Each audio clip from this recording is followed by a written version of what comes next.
hit subscribe.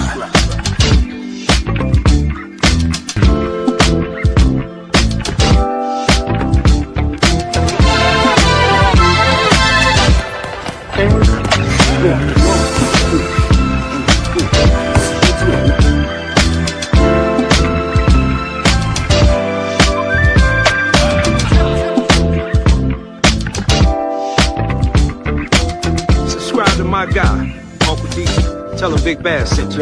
Spurling. I'm an attorney here in Houston, Texas. An advocate for black men, largely because I am a black man. I'm a black father. I have black sons. Hey, man, I do what I do.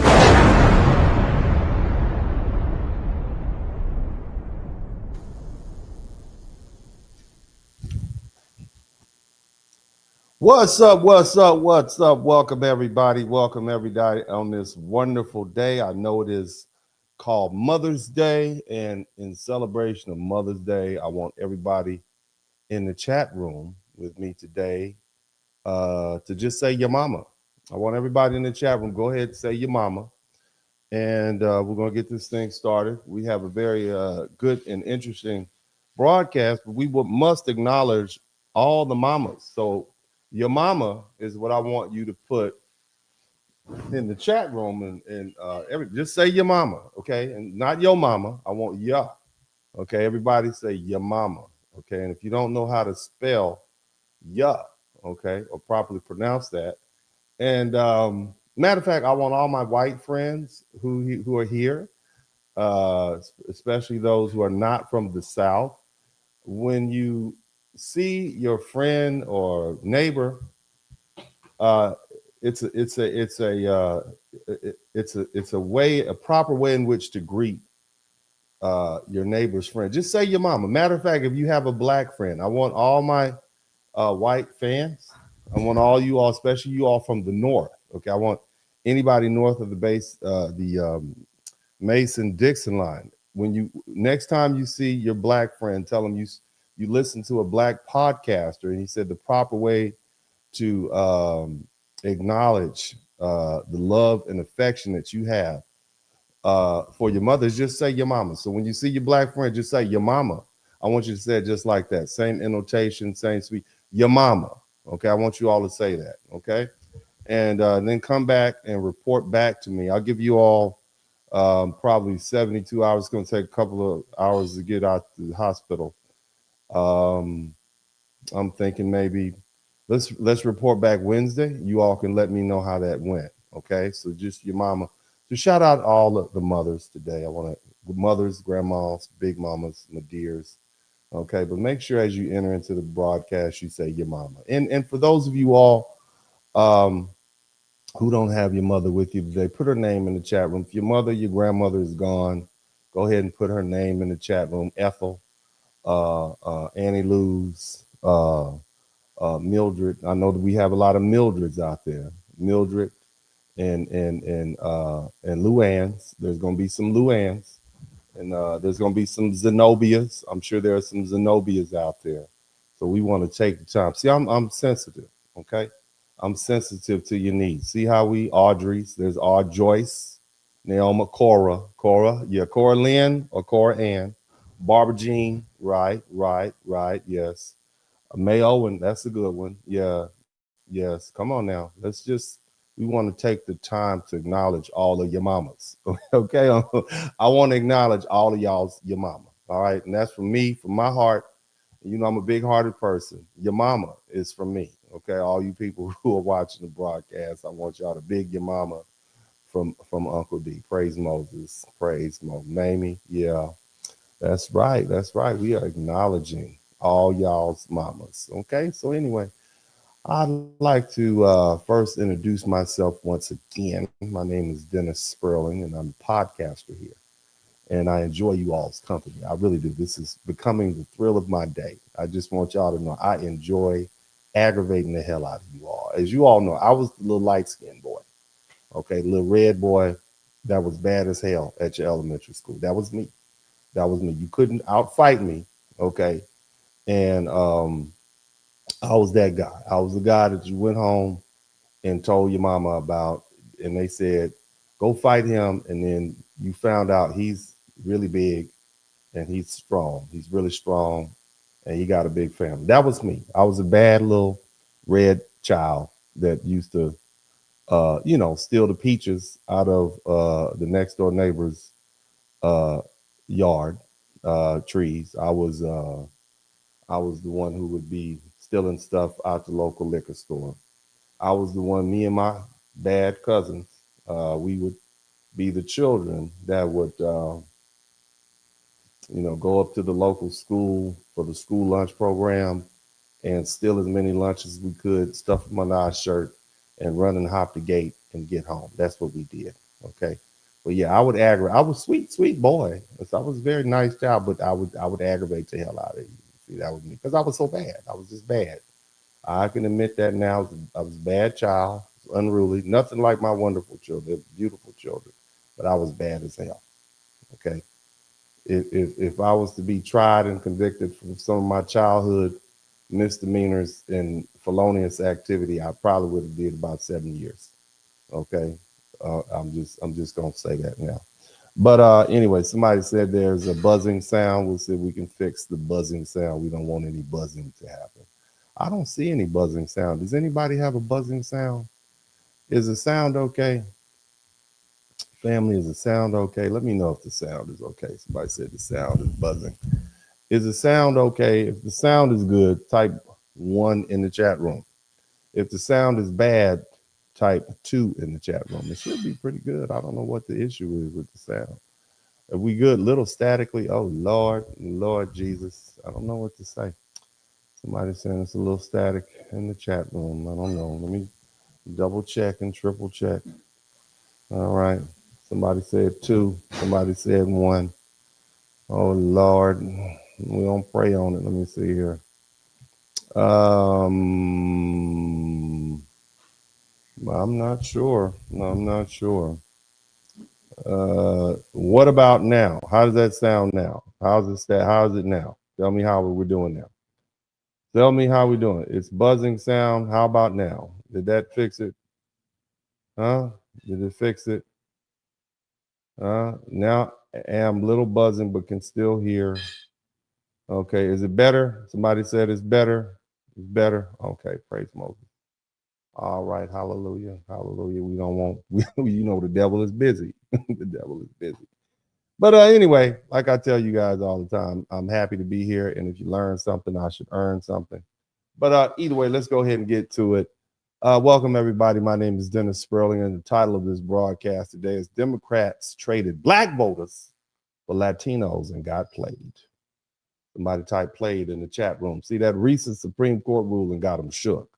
And this is the one on racial gerrymandering. It's Louisiana versus Kaye is being sold as a disaster for black people. Black people. Man, they got us supposed to be scared. They calling our names in a very specific way. Okay.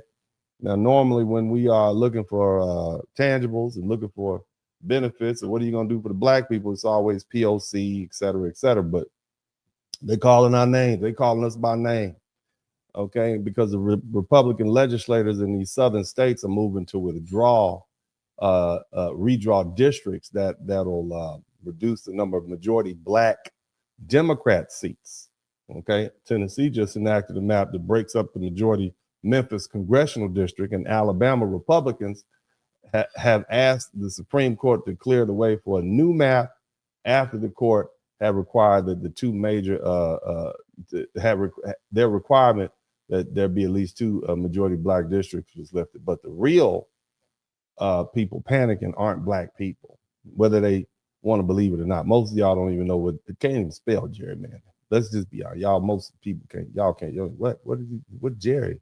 I don't know nobody named Jerry. Gerrymander, who is that? Is he Italian? Right? But bottom line is, fam, it's not really black people that are so terribly concerned about this. It's really these black Democratic politicians who are going to lose their job. Okay, you're going to lose your job. You're going to lose your job. That's why you mad. We know what's up. Because see, for 60 years, we've had these black faces in high places, and black politicians, black congressional districts, black mayors, black city councils, and black political representation, and they've gotten rich. and they've gotten famous. You know, name them. Name all the famous black politicians that are not from your state. Right? They got powerful, and they just like their white counterparts. It's not just black politicians doing it. But the question that black folks have is, what did that so-called black representation actually produce for black people?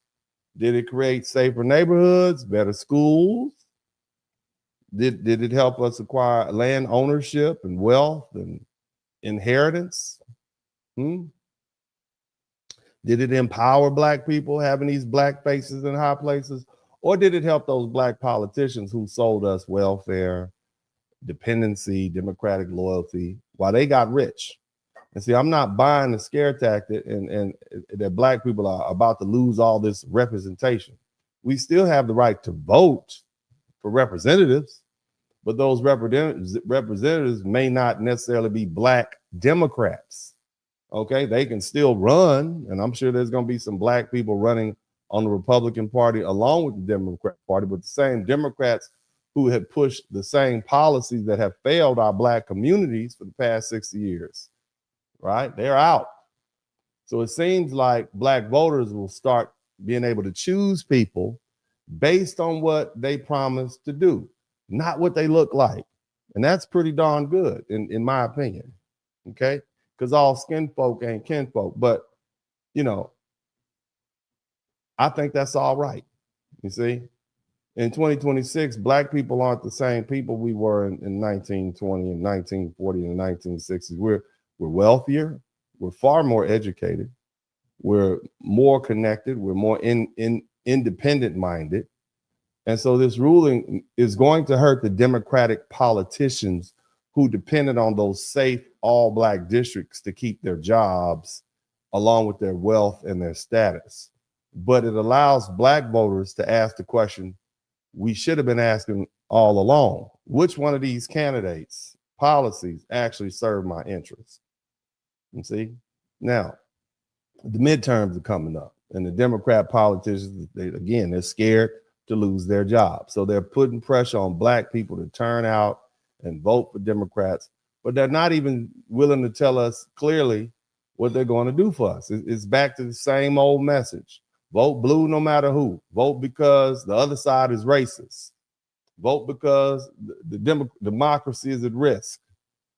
Vote because the country is going to go up in smoke if you blacks don't come out and show up. Now, in 2024, the black voter turnout was about 59.6%. Y'all remember that, okay?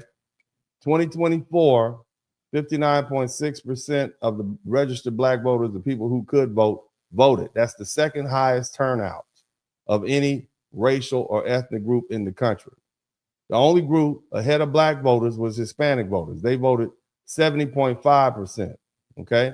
So 70.5, almost 71% of black people who could vote, voted. Hispanic voters turned out, Hispanic voter turnout was pretty high, and it's been up, okay? And so the thing is, if black voters are showing up at the second highest rate, why do they keep blaming us for the loss to Trump? You understand what I mean? I mean, the Democrats act like they don't realize there's, been some generational changes. This new generation isn't afraid. They're not blindly loyal to one party. They're not even loyal to institutions. Just because somebody told them to do, they're not going to do it. These young people are not even loyal to their girlfriends and boyfriends and husbands and wives. Damn it, they're not. Why would you assume they would be loyal to a political party that keeps showing up with nothing to offer in exchange for their time? And that's where these media types and these public figures and these politicians are missing the point. They think guilt is going to work on these young people. They think fear is going to work. These youngsters ain't scared of nothing. Okay, they think talking about ancestors and is going to work. I mean, when your grandma is 38, she's not even classified as an ancestor yet. So, they think saying that the other side is racist is going to be enough. But a lot of these young people have realized not only, let me say it like this. If the Republicans are racist, the liberals are just as racist also. Okay. But especially in places like California. But the bottom line is not working anymore because they're out of touch. And these days, black voters want to know, what are we getting? And speeches aren't enough. And Democrats still aren't putting anything real on the table. Matter of fact, it's part of their policy not to do that. Now, the question now is, what do black voters actually receive from the Democrats? Okay. And here's the thing, whether what they gave us actually changed our condition in any sort of measurable structure. I want you to think about that question.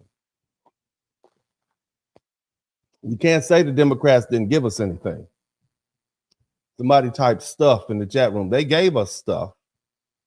All right. I want y'all to listen to this very carefully because they gave us stuff. We can't deny that the Democrat has given us stuff. All right. So let's talk about Bill Clinton. You guys remember Bill Clinton?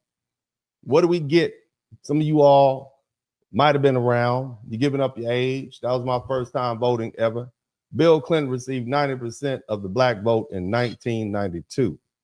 And you know what he gave us? He gave us the 1994 crime bill. And that bill helped expand the incarceration rate and funded the prison growth and strengthened law enforcement and helped create conditions for mass incarceration that hit black men especially hard, which in turn hit black families. Somebody typed 3 strikes law in the chat room. Okay, so Bill Clinton gave us the 3 strikes law. So in that case, black loyalty didn't produce it didn't produce the protection that we wanted. It helped empower the government that punished our community unfairly. And then in 1996, under Bill Clinton, Congress passed the Personal Responsibility and Work Opportunity Reconciliation Act of 1996. Okay, and this Clinton signed this on August 22nd, 1996, and this ended AFDC and replaced it with the temporary assistance for needy families. Okay, Clinton said the goal is to end welfare as we know it and promote work, responsibility, and family. But then the damage from decades of welfare design had already shaped family structure and expectations. Welfare had been going on for 70 years at that, more or less, about 60 years almost. And so welfare helped people survive, but it also created a system where eligibility often mattered more than ownership, and where government rules could shape a household's decision. You can't have no man in here, okay? And so this is where the marriage issue comes in. Welfare policy, it didn't single-handedly break the black family, okay? And we shouldn't make that argument that simple.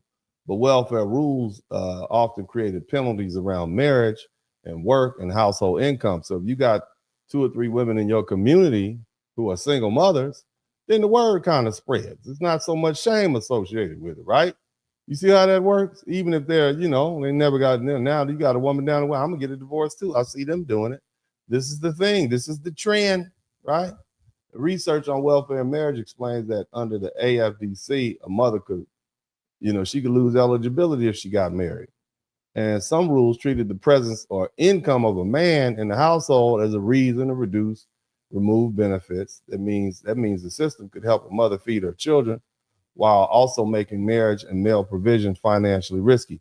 And here's the thing, I don't remember if that also applied to 18-year-old sons, because I do remember when the child turned 18, they just put them out. And it might have to do with the fact that, and you guys could correct me on this if I'm wrong, it might have to do with the fact that even a boy, once he turns 18, he's got to go. Now the daughter, she can go out and have a child, and now they have more welfare checks coming in, you see? So this is what Bill Clinton gave us, all right? Now, what do we get under Barack Obama? Another Democrat president, right? Now, 96% of us voted for Barack. I did. I voted for him twice. I held out hope. You see, hope. Remember the hope? Somebody type hope in the chat room. 96% of black people voted for him in 2008. 93% of us voted for him in 2012. But it didn't, we loved him and we loved them kids. We loved Michelle and the kids. But he didn't return the love. We didn't get reparations. We didn't get federal police accountability. We didn't get we didn't close the racial wealth gap. The average white household wealth was 13 times that of a black household wealth in 2013. So even after historic turnout and historic loyalty, the wealth gap was still sitting there.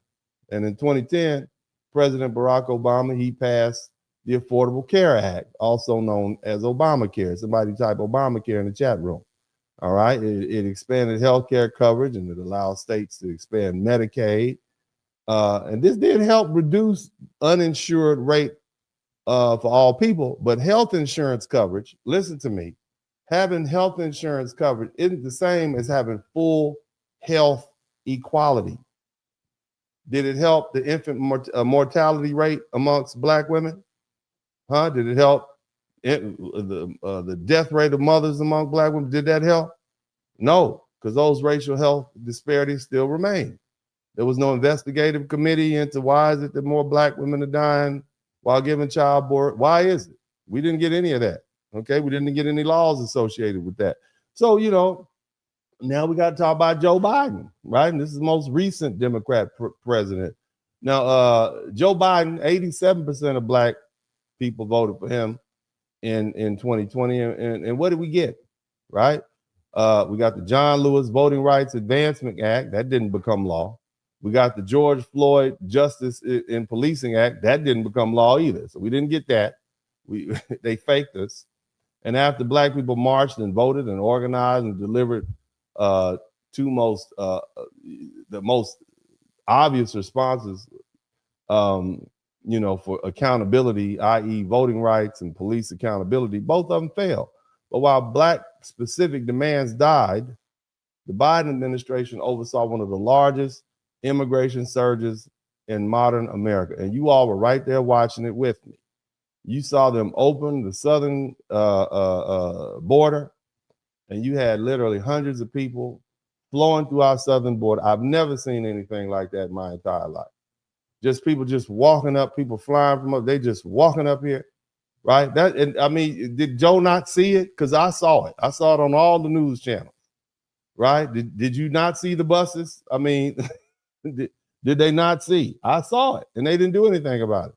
The Congressional Budget Office said immigration increased from 2021, and they said it was basically 8.7 million more people came through from 2021 through 2026, and before, and that's how many more came. If you compare that to before 2020, and so here's the thing, that's what we got, and they all ended up in the Black community. You see, they didn't put them to the successful, rich white neighborhood. They sent them over to us. So the thing is, so Black people, but here's the thing. We saw that the government moved real fast for those migrants, didn't we? Right? They couldn't move fast for Black Americans. And they haven't moved fast for us for generations. But in cities like Chicago and New York and Boston, it was a real issue because Black communities were already dealing with housing shortages and homelessness and crime and school problems and unemployment and decades of neglect. And then suddenly cities found the money. They found the money. Somebody typed find the money. They found the money for migrant shelters and hotel and food cards and legal services and caseworkers and workforce help and emergency spending. In Chicago, you had 791 migrants had to be moved out of 5 Park District facilities so summer programs could be reopened. And in New York, the city spent $3.6 million on prepaid debit cards for about 2,600 migrant families. Massachusetts, they put up $251 million for shelter costs in 1 year, with up to $175 million more authorized for the following year, 2025. And this issue isn't whether migrants are human beings. We're not saying that. The issue is priority. You have Black tax-paying voters who've been asking for reparations and voting rights and police accountability and Black wealth agenda. We want safer neighborhoods, ownership programs, and we were told it was too expensive, it was too complicated, or just we can't do it, it's too politically impossible, the other side won't let us do it. But when millions of migrants arrived, suddenly the government found urgency and flexibility and shelter space and food support and money. I remember, they for years the NYPD was beating up black people. You have migrants literally fighting with the police, and they don't do anything except let them out. I'm just saying. You all remember that? So what did Biden give black voters after receiving our 87% of the vote? He gave us speeches. He gave us symbolism. He gave us Juneteenth, right? But he didn't give us the major federal protections we demanded. And while we were told to wait, these new people, they were given emergency attention, public resources in cities where black people had been living and struggling. That's an insult. And that's also betrayal. And see, nobody's saying the Democrats haven't done anything for black people. That's not what we're saying. They've done a lot. But the real question is, what have Democrat policies done for black people and to black people over time? Not whether it's helped somebody get through the month. The question is whether those policies created anything black people could own, protect, pass down to our children, or build on. Okay? You understand? Now, because everything that here's what I'm trying to say is, everything that fills you up is not necessarily food. Somebody can give you poison on a plate and you might feel full for a few hours, but eventually it weakens you, you get sick, and it kills you. And that's how black voters have started to look at Democrat policies.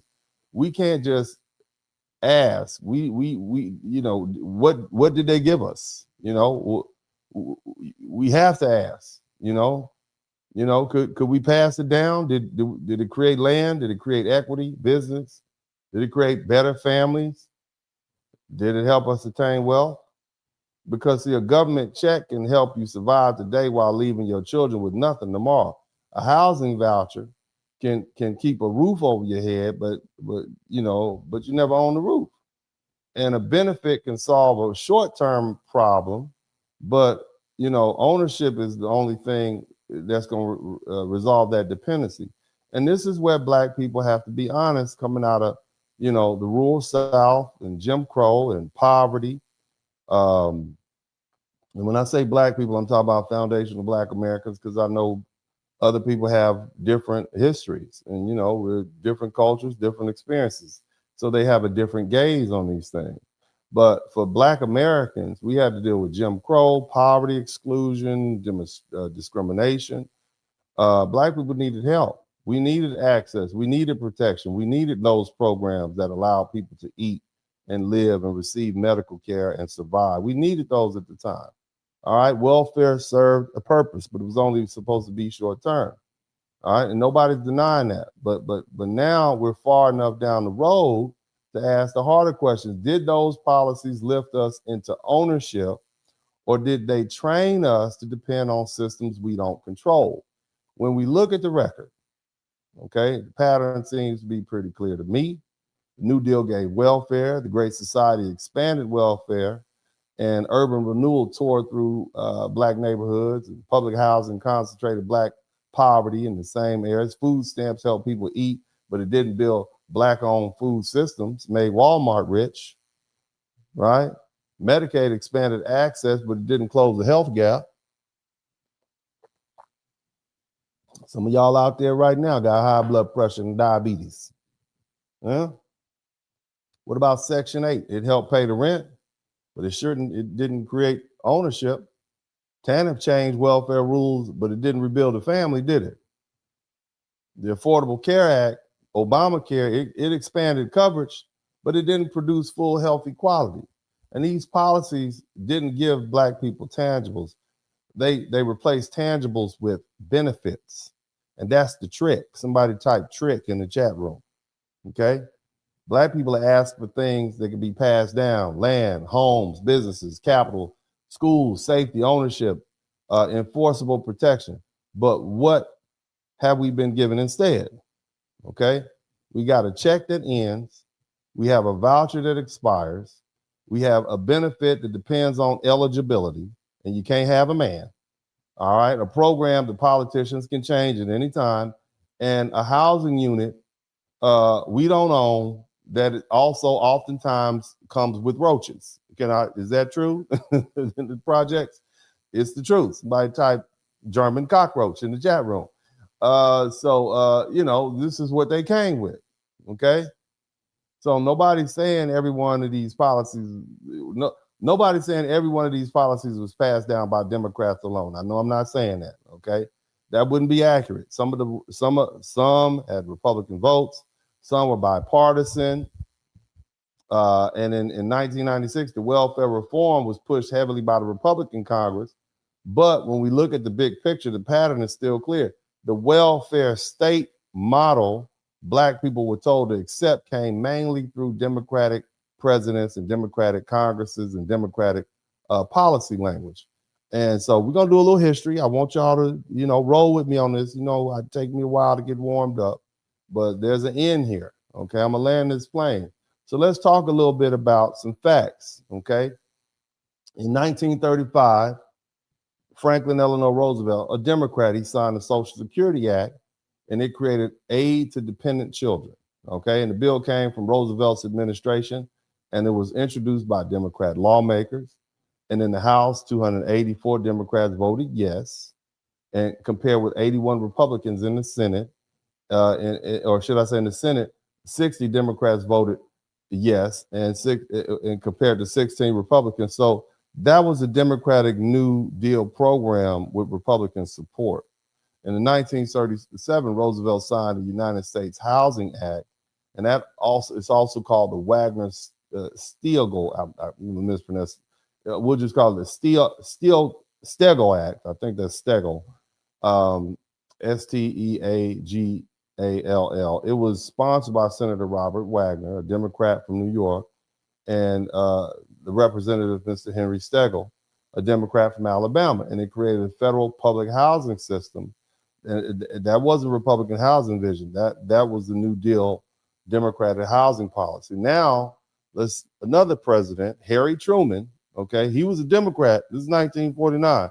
And he signed the Housing Act of 1949, which pushed slum clearance, as they call it, or urban renewal. It was not, if you got, y'all do know that Harry Truman is my favorite, most racist president of the United States. Y'all do know that. I do have my favorites. That is my favorite, most racist president of all time. Okay, just so you all know. And the thing about Harry Truman, it was part of Truman's Fair Deal. And the Senate vote was 57-13 with 33 Democrats and 24 Republicans voting yes.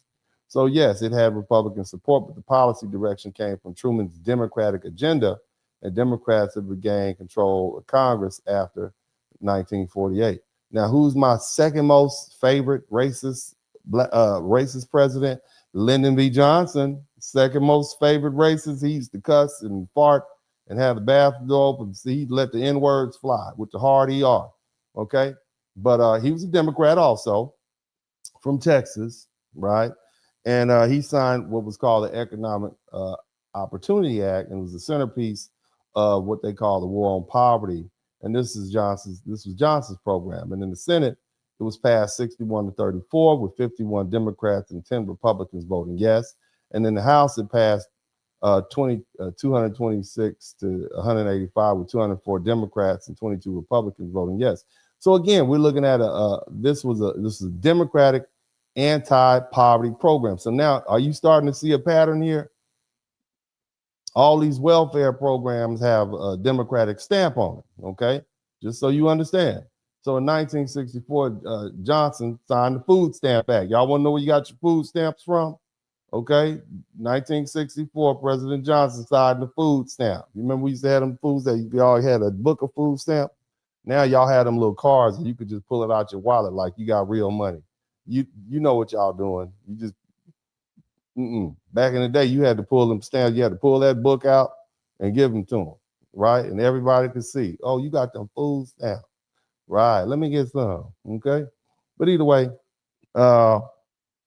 it was introduced by Lenore Sullivan, a Democrat from Missouri, and it made food stamp program permanent. So again, that was a Democratic Great Society policy, and it helped people eat, okay? But it didn't create Black-owned grocery stores or Black-owned farms or Black-owned supply chains. So, we can move forward to Gerald Ford, 1974. He signed the Housing and Community Development Act, which created Section 8. Somebody type Section 8 in the chat room. All right. If it wasn't for Gerald Ford, you would not have your cousin's house to go hang out in downtown when you're trying to get over your hangover. Okay. You wouldn't. You wouldn't be there. But either way, that bill was introduced by Senator John Swarber. Shout out to G.Y. Green. Thank you for being the first person to contribute to the super chat. I'm glad you learned something. Let's get back to this work. But this vote, it ended up being, the votes were overwhelmingly bipartisan. It won 76-11 in the Senate, and it passed the House. So again, Ford signed it, but the housing policy framework came from Democratic congressional leadership. All right. And we already talked about Bill Clinton, 1996, TANF, the AFDC. So there's another policy. We talked about Barack Obama. We talked about Obamacare. So again, you can see, the conclusion is this: the survival program model, right?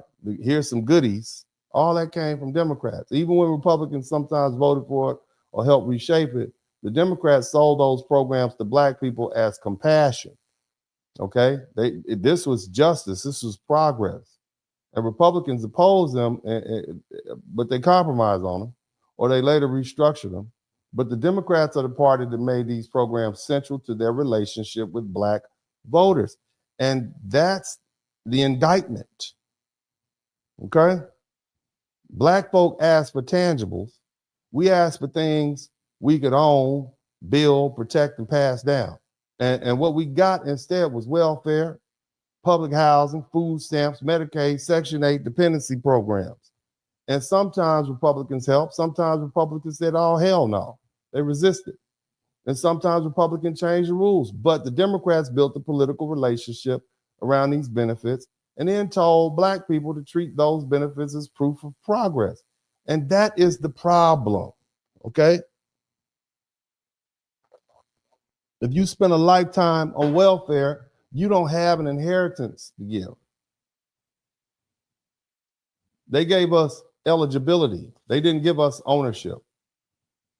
They gave us assistance. They didn't give us power. They gave us programs. And that's what this new generation of Black people, most of whom are looking at my broadcast right now, that's what they see right now. Okay? They're not just asking whether Democrats gave us something. They're asking, what was that something? What did it actually do? What was it? We know you gave us something. What did you give us? Okay? Was it wealth? Was it welfare? Was it land? Or was it housing assistance? Shout out to MC O'Malley Leon. I'm just thinking about it. It's a lot of people to give you stuff that you wish they never gave you, huh? Come on now, let's talk about it. I gave you something, but I don't like what you gave me. You gave me this big head baby. I don't like you. You understand? Some of you all had some romantic liaisons. They gave you something, didn't they? And now you got to go down to the clinic and try to get that removed, but then you come to realize it's stuck with you forever. They gave you something. No, I gave you something, but I don't like that. Right? They gave us something, all right. And you got the Democrats talking about, look at what you gave us. No, look what we gave all you Democrats. Look at everything we gave you Black people. Right? But damn, we didn't want what you gave us. What did it turn into? Did it turn into wealth, or land, or businesses, or good neighborhoods, and stronger families, better schools, a longer lifespan? Did it turn into something that our kids can inherit? If the answer is no, then Black voters have to stop accepting substitutes. We've asked for tangibles. They gave us welfare. We've asked for ownership. They gave us vouchers. We asked for wealth. They gave us eligibility. We asked for protection. They gave us speeches. We asked for power. They gave us programs, government programs. And see, that's the deeper lesson. Black voters haven't failed democracy. Black voters have delivered for democracy. And the question is whether Democrats delivered anything black people can actually build on or control or pass down. And they didn't, and if they didn't, then why would this generation vote for more of the same policies? Now, let's go ahead and dig a little deeper, because I need you to understand, how the hell did this happen? Huh? How did this happen? I want everybody in the chat room within my listening ear to type how. Okay, just type how. How did it happen? How? Because many of us don't know how it happened. And I talked about this in some detail last night. See, here's the part we have to deal with directly. And I have some videos I want to share, but I got to lay this foundation so then you'll be able to put the videos in context. Look, what do all these Democrat policies have in common, family? Welfare, public housing, food stamps, free, Medicaid, free, Section 8, free, government benefits, free, government checks, free, government programs, government management, free. Somebody type free, free, free. They all reek of the same political odor. Socialism, entitlement, dependency, and the state control over you. Shout out to Black Abdullah. And they're not, this is not full-on communism I'm talking about. Okay? And I know I lost some of y'all. What the hell? Oh, where we going? I thought we was going to talk. Nah. Y'all thought I was going to come on here and you didn't know where this was going. It's not full-on communism, but it's pointing in that direction. They teach black people to look to the government first instead of your own black family. It tells you to rely on the government instead of starting your own black business. Go ahead and live in this Section 8 housing instead of having your own home. It tells you to wait for that government check instead of your community or your faith community or even self-determination. And the question we have to ask is this: how did the Democrat Party convince black people, a people who came up out of slavery, who dealt with Jim Crow like champions, who worked hard, how did they get us to become dependent on the government? How did they convince us that this was liberation? Shout out to Storyteller. Look, how did they convince the same black people who built thousands of churches around the country in a short period of time, millions of businesses and schools and farms and families? Do you know we had at one point 24 million acres? Was it 24 million acres of land? We had neighborhoods, we had colleges, we had entire communities with nothing. They didn't give it. We didn't get welfare then. And suddenly, right, we are now made to believe that our survival is dependent on these government programs. How did that happen? Shout out to conservative millennials. And see, it didn't happen by accident. I want y'all to listen carefully. I'm gonna go fast. If you want to really get some detail, listen to the broadcast I did last night. But it started with when they brainwashed black leadership. See, this happened between the 1920s and the 1970s. Many of your family members were alive. A significant number of black leaders pushed these socialist agendas in the black community. The black leader activists, the intellectuals, they were connected to the socialists and the communists and the Marxists and the anti-imperialist politics. Some of the people that we've grown up to love, right? Especially from the 1920s to the 1970s, W.B. Du Bois, Paul Robeson. He's an actor and singer. He's an activist. He strongly supported the Soviet Union. He was labeled a communist. Angela Davis. Y'all love Angela, you know, Afro, right? Black Power. She was an activist. She was an academic. She became a leader in the Communist Party, USA, in the 1960s and 70s. Most of y'all mamas was alive then. Huey P. Newton, Bobby Seale. These are co-founders of the Black Panther Party. We look up to them, don't they? They adopted anti-imperialistic socialist ideas, right? Eldridge Cleaver, Black Panther leader. He connected to the Marxists and the Leninists and the Maoists and their ideology. Fred Hampton, Black Panther leader who was described himself as a Marxist and a Leninist and and organized the Rainbow Coalition. Stokely Carmichael, we know him as Kwame Ture, Black power leader who connected Black American politics to a global imperialistic movement. And Black people, and let me help you. How did they do this, man? How did they just come in out of nowhere? Well, see, first of all, you have to understand something. During that time period, Black people were righteously angry at racist America's hypocrisy and how our people had been treated. On one hand, you got America preaching freedom, and on the other hand, you got Black people still being denied full citizenship. America preached democracy, allegedly, fighting wars for freedom across the world, sending our Black behinds with them to places like Vietnam, World War I, World War II, Korea, right? America preached democracy while our people were facing segregation, violence, discrimination, and poverty in the North and the South. But see, that anger, and I want y'all to listen to me now, that anger that we had, it made us vulnerable. See, you had leaders, we were vulnerable to the ideas coming from America's foreign enemies. And at the time, the main foreign enemies were the communist parties. You have the Soviet Union, which is now known as Russia, followed by the revolutionary communist movements in China and Cuba and Vietnam. And they exploited America's racism to sell Black leaders the lie that capitalism, okay, it's that capitalism. That's the problem. And American democracy, that's your real enemy. Even though the communists and the socialist systems, they also practiced anti-Black racism and had poverty and oppression and censorship and brutality of their own.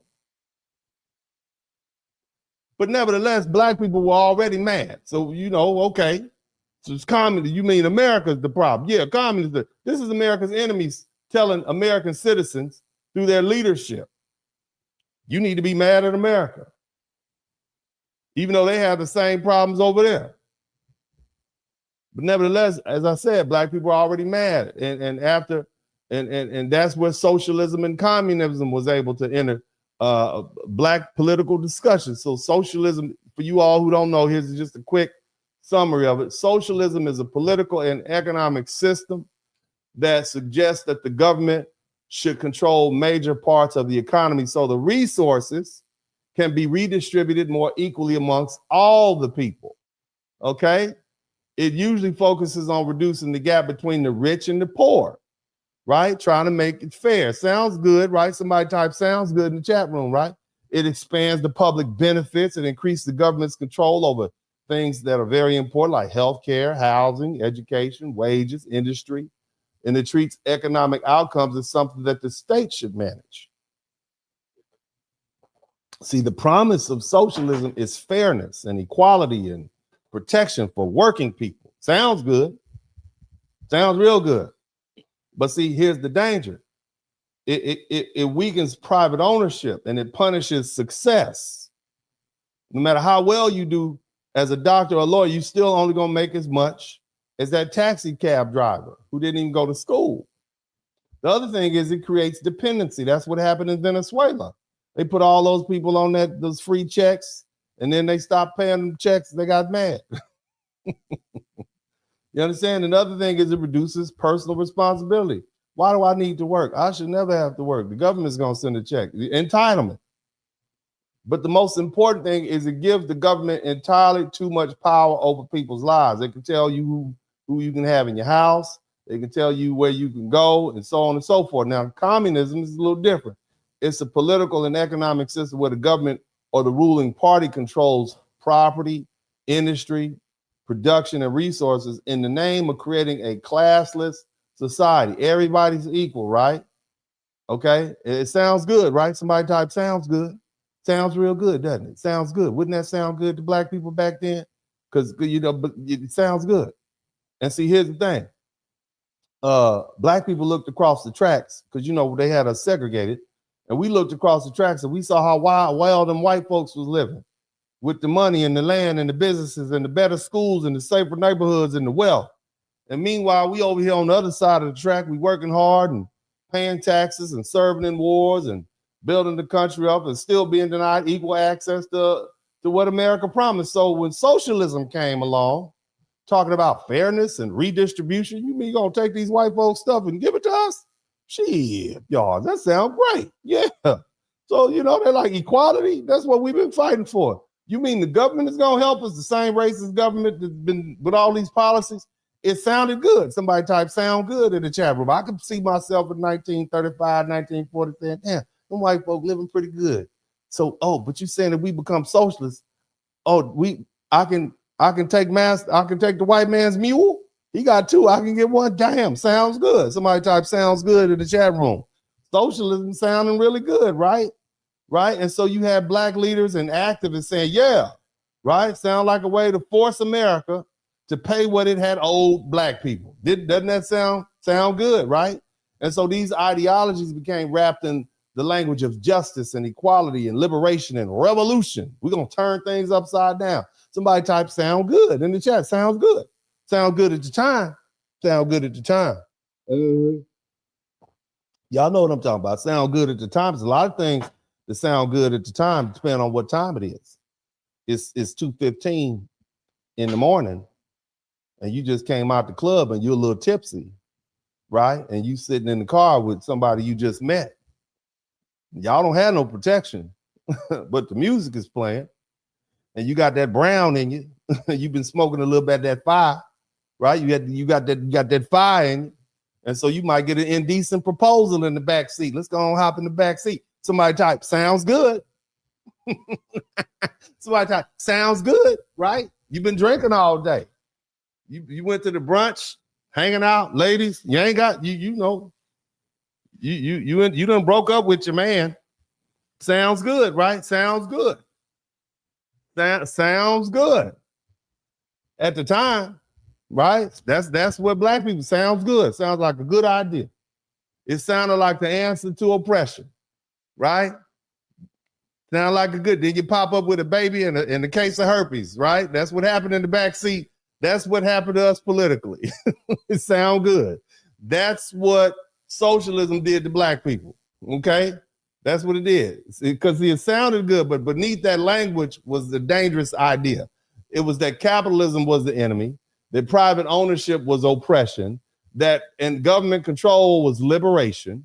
But the problem is that socialism didn't teach us how to own what was across the tracks. We didn't teach us how to get what the white man got. It taught us to wait for the same racist government to redistribute the wealth that the white folk had. And that was the trap. And we've been waiting. But see, let's slow down. Let's be serious. Let's be serious. Let's ask some serious questions. If capitalism was the enemy, as socialism says, or communism said, how did black people build all those black towns and businesses and black churches and black schools and black newspapers and black farms and black institutions? They did that under the worst conditions in American history. And they didn't give us anything. We earned that. We got that through capitalism. We came out of slavery. We know how to build everything. We knew how to work the land because that's all we had been doing. We built all the buildings. We didn't have anything, but we had the skill set and we had the knowledge. So we were able to build communities and we owned those communities and we had enterprise and we had faith and family. We had got together and got up with we had our own social organizations, our own mutual aid organizations. We helping each other out. And so these black business districts flourished across the country. Examples of black economic self-help and community power. That is communism. Not. That is straight up capitalism. Now, they told black leaders America itself was the enemy, but black people have been practicing military service-based patriotism for generations. What that means is we served in all the wars. We might not have had money. We couldn't run for Congress. There was a short time period during Reconstruction where we could, but for the most part, that's how we showed our patriotism. We fought for the country.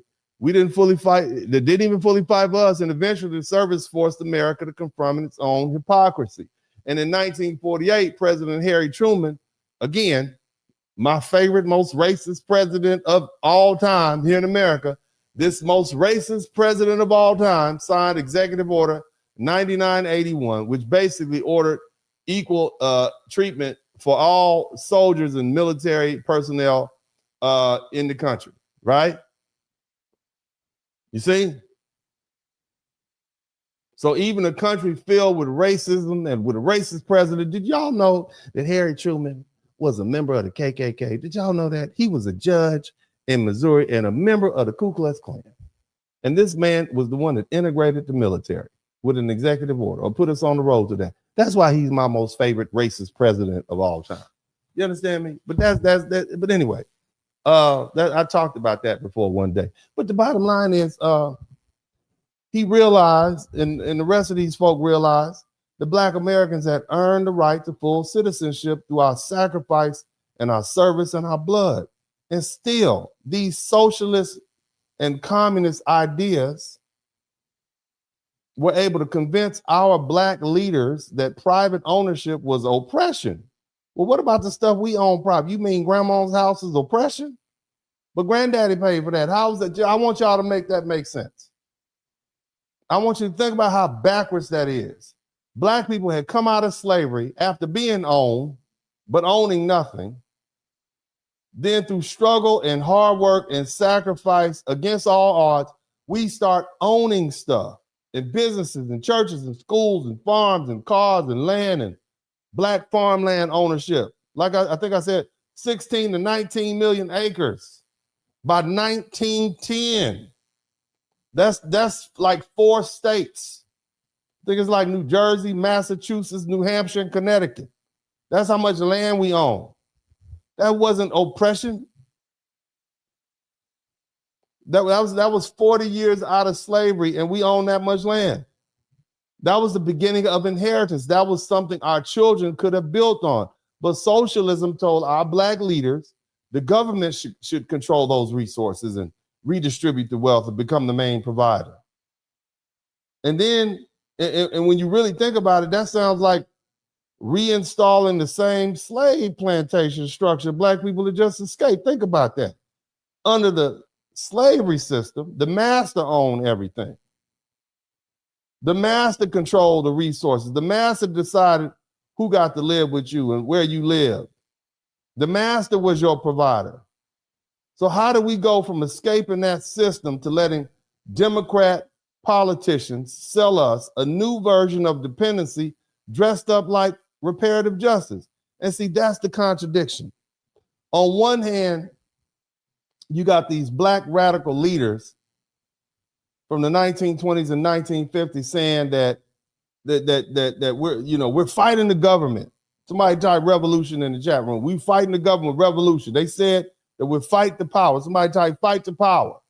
They said America was oppressive. But on the other hand, they wanted the same government, the same oppressive racist government to feed us, house us, fund us, and manage us, and then redistribute the resources to us. Make that make sense for me. You can't say the racist government is your enemy on one hand, and then say the same, you want the same racist government to turn around and be your father. And see, that's where some of these Black leaders, these educated leaders, fell short. Okay, they had the language, it sounded good. They wrote the books, they had the books, they had the revolutionary slogans. They had the anti-capitalist theory. They let us know, yeah, this is institutional racism and blah, blah, blah. But we had all that. But see, they missed the basic common sense of survival. A people who don't own anything can't afford to be talked out of ownership. And the people who just escaped dependency can't afford to be sold new dependency. See, people who built churches, towns, and farms and businesses and families by ourselves should not or can't afford to trade all of that in for some government program controlled by some politician. Nevertheless, some of the most influential leaders accepted that worldview. As I mentioned them before, W.B. Du Bois, Paul Robeson, all the Black Panthers, they accepted socialism and communism as the future of Black liberation. Somebody type fight the power in the chat room. And that gave the Democratic Party a perfect opening. You see? So once the black leadership start teaching our people that the government dependency was the justice we should seek, then the Democrats could then slide in and come along with welfare and public housing and food stamps and Medicaid and Section 8 and government benefits and call that progress. And see, that's the trap. And see, that's the trap that you black people are now waking up from. You see? But that's how we went from being a do-for-self, builder, service-based, patriot group of people to anti-American entitlement, victim mentality politics. See, before that ideological shift, black people could criticize America and still believe we can make it in America because we see it happening. We fought in the wars, we built communities, we demanded equal rights. We said this country owes us because we helped build it. That's called critical patriotism. It wasn't blind loyalty. It was ownership. It was the belief that America belonged to us because of our hard work, blood service, sacrifice, and we're already buried in the foundation. And we just now getting back to that. That's why a lot of black people are calling themselves foundational black Americans. Because you're starting to recognize, hey, we have ownership here. We are indigenous to this country. All throughout my youthful life, all the black people always say, yeah, this is not our country. This ain't our country. This we not, you hear it all the time. This land ain't for us. That's why you have people, after this was going on, you had people convincing black people of the black belt ideology that we need to go back. We need our own land. We need to go back. And then Marcus Garvey stepped in and would say, you need your own land, but not here in America. You can go back to Africa. This is why you start feeling like you don't belong in the country you've been in for 500 years. Explain that. Most of you black people watching this broadcast right now who are foundational black Americans, your ancestry predates the white people that you see on a daily basis. Most of those folks showed up at Ellis Island in 1910 and 1905 and 1915. Your people have been here since the 1700s. And yet they have been able to convince you that you don't belong. Make that make sense. Explain that to me. How does that work?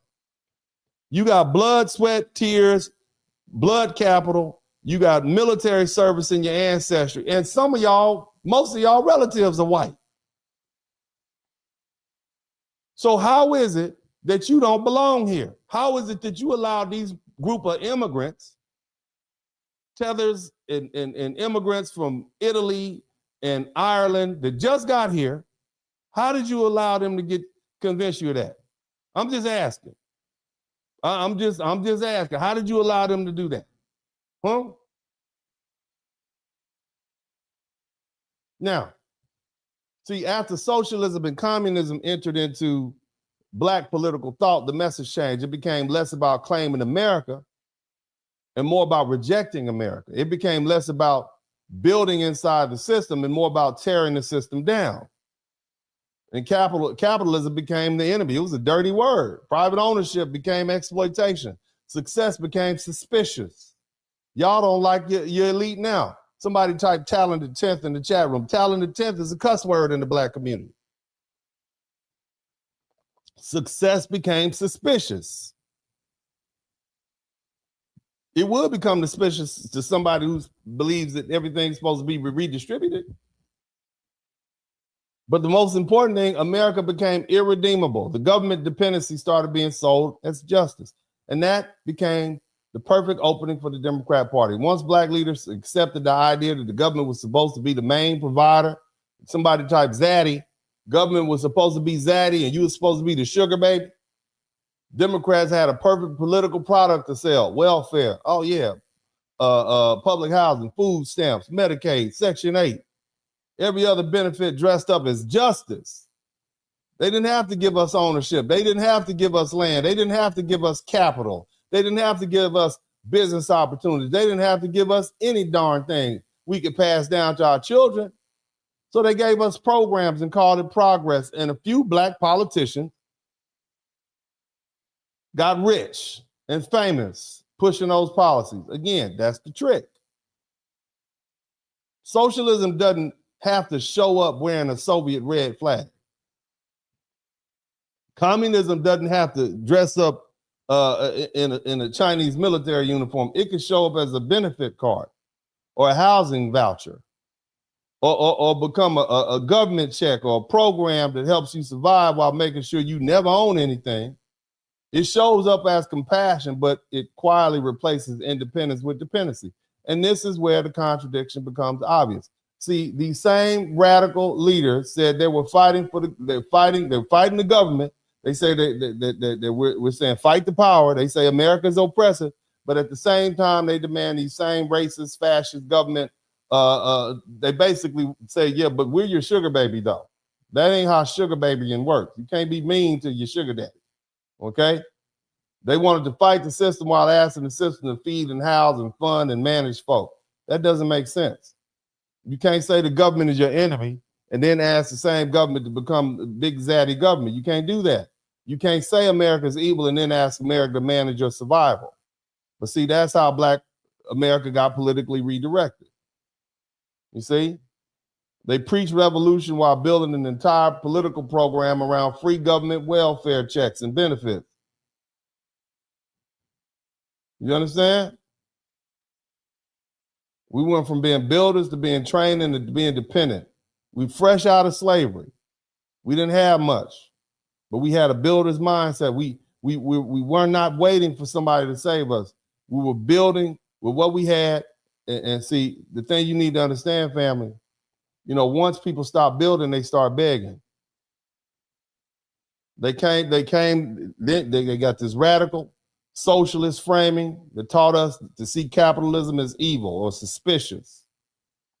Okay? We stopped owning things. They didn't have to do anything for all they had to do was manage us. And this is exactly what happened. Democrats didn't give Black people power. They gave us programs. They didn't give us ownership. They gave us assistance. So the question for this generation is simple. Why would we keep voting for more of the same failed policies? Why would we keep supporting a political party that keeps selling government dependency as Black progress? Why would we keep depending on ideology that turned a people who were building into a program group that is managed? And see, the issue isn't whether Democrats have gave people something. They did. They gave us something, all right. We know what they gave us, but we do know they didn't give us wealth. They didn't give us safer communities or stronger families. And see, these powers, these Black empowerments, that was socialist style dependency programs dressed up as compassion, and Black people fell for it. And it because we were mad and we were disappointed at the time. And too many of our leaders who have been brainwashed sold this to us as liberation. Remember, this is right in the wake of Red Summer when they burnt up all our stuff that we had built. You understand what I'm saying? So we were mad. Y'all understand? We were righteously mad. But they took advantage of that. So I have some videos I want to share with you all. And you guys make sure you hit the number 1 button if you can hear them clearly. Big shout out to everybody who's contributed to the super chat, the Cash App, and I think I saw some super chats come in here. Did I see some super chats? I think I saw them come up in here. But let's go ahead and play a couple of videos. You guys hit the number 1 button, and we will proceed with the video playing. I'm gonna go ahead and well, let's just talk. Again, I'm not the only one that feels this way. I want y'all to check out some of these videos. You got a lot of Black people from this younger generation who are looking at what's going on, and they're like, nah, I'm not really feeling that. Let's check out this right here. I thought this was pretty funny. Martha! Did you hear what happened? Well, damn, child. Say we got somebody else that's gonna be on our side. I do declare. He got a strong name, powerful name. His name Gavin Newsom. That's right. He was talking to a bunch of Negroes the other day, and he said he just like us. He can't read nor write either. That's what he said. And if he gets in there, we might have somebody that can do more things for us. We might get us a big house. If you what you say, yeah. Now, is it that good for you? Don't you talk like that. Oh, family. Overseer Obama might hear you. And you know he's don't want us to have the things that the rest of the overseers have. If you go around there and tell Big Master. Somebody type Democrat plantation in the chat room. Somebody type Democrat plantation in the chat room. So what he heard you say, then, you know, if they don't like what you say, they got a way of making sure don't nobody hear you no more. I knows it. You got to be careful. Now, Martha, you get on away from around here with that kind of foolish talk. Now, go on, now get. I love you here, but you just can't say stuff like that. Not around here. Come on around the back later after the sun and set all the way, and we can talk more about it. All right. Love you, family. I love you here. All right, child. Yes, indeed. So again, you know, this is just making fun of the fact that black people seem to be stuck on the Democrat plantation. Okay, in other words, I mean, we vote blue no matter who. No, we are, no matter what's happening, we are going to vote blue. You see what I'm saying? And so, you know, it's just kind of teasing. But you got black people who are realizing I'm not doing what my ancestors did. So let's look at another video. I have one more from that young lady.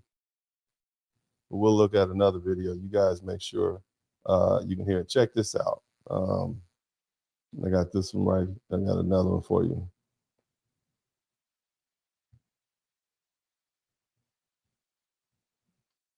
Johnson, Tuesday, Come on. at that PBC meeting. And that's a small room. Come on. That room is half the size of this. Wow.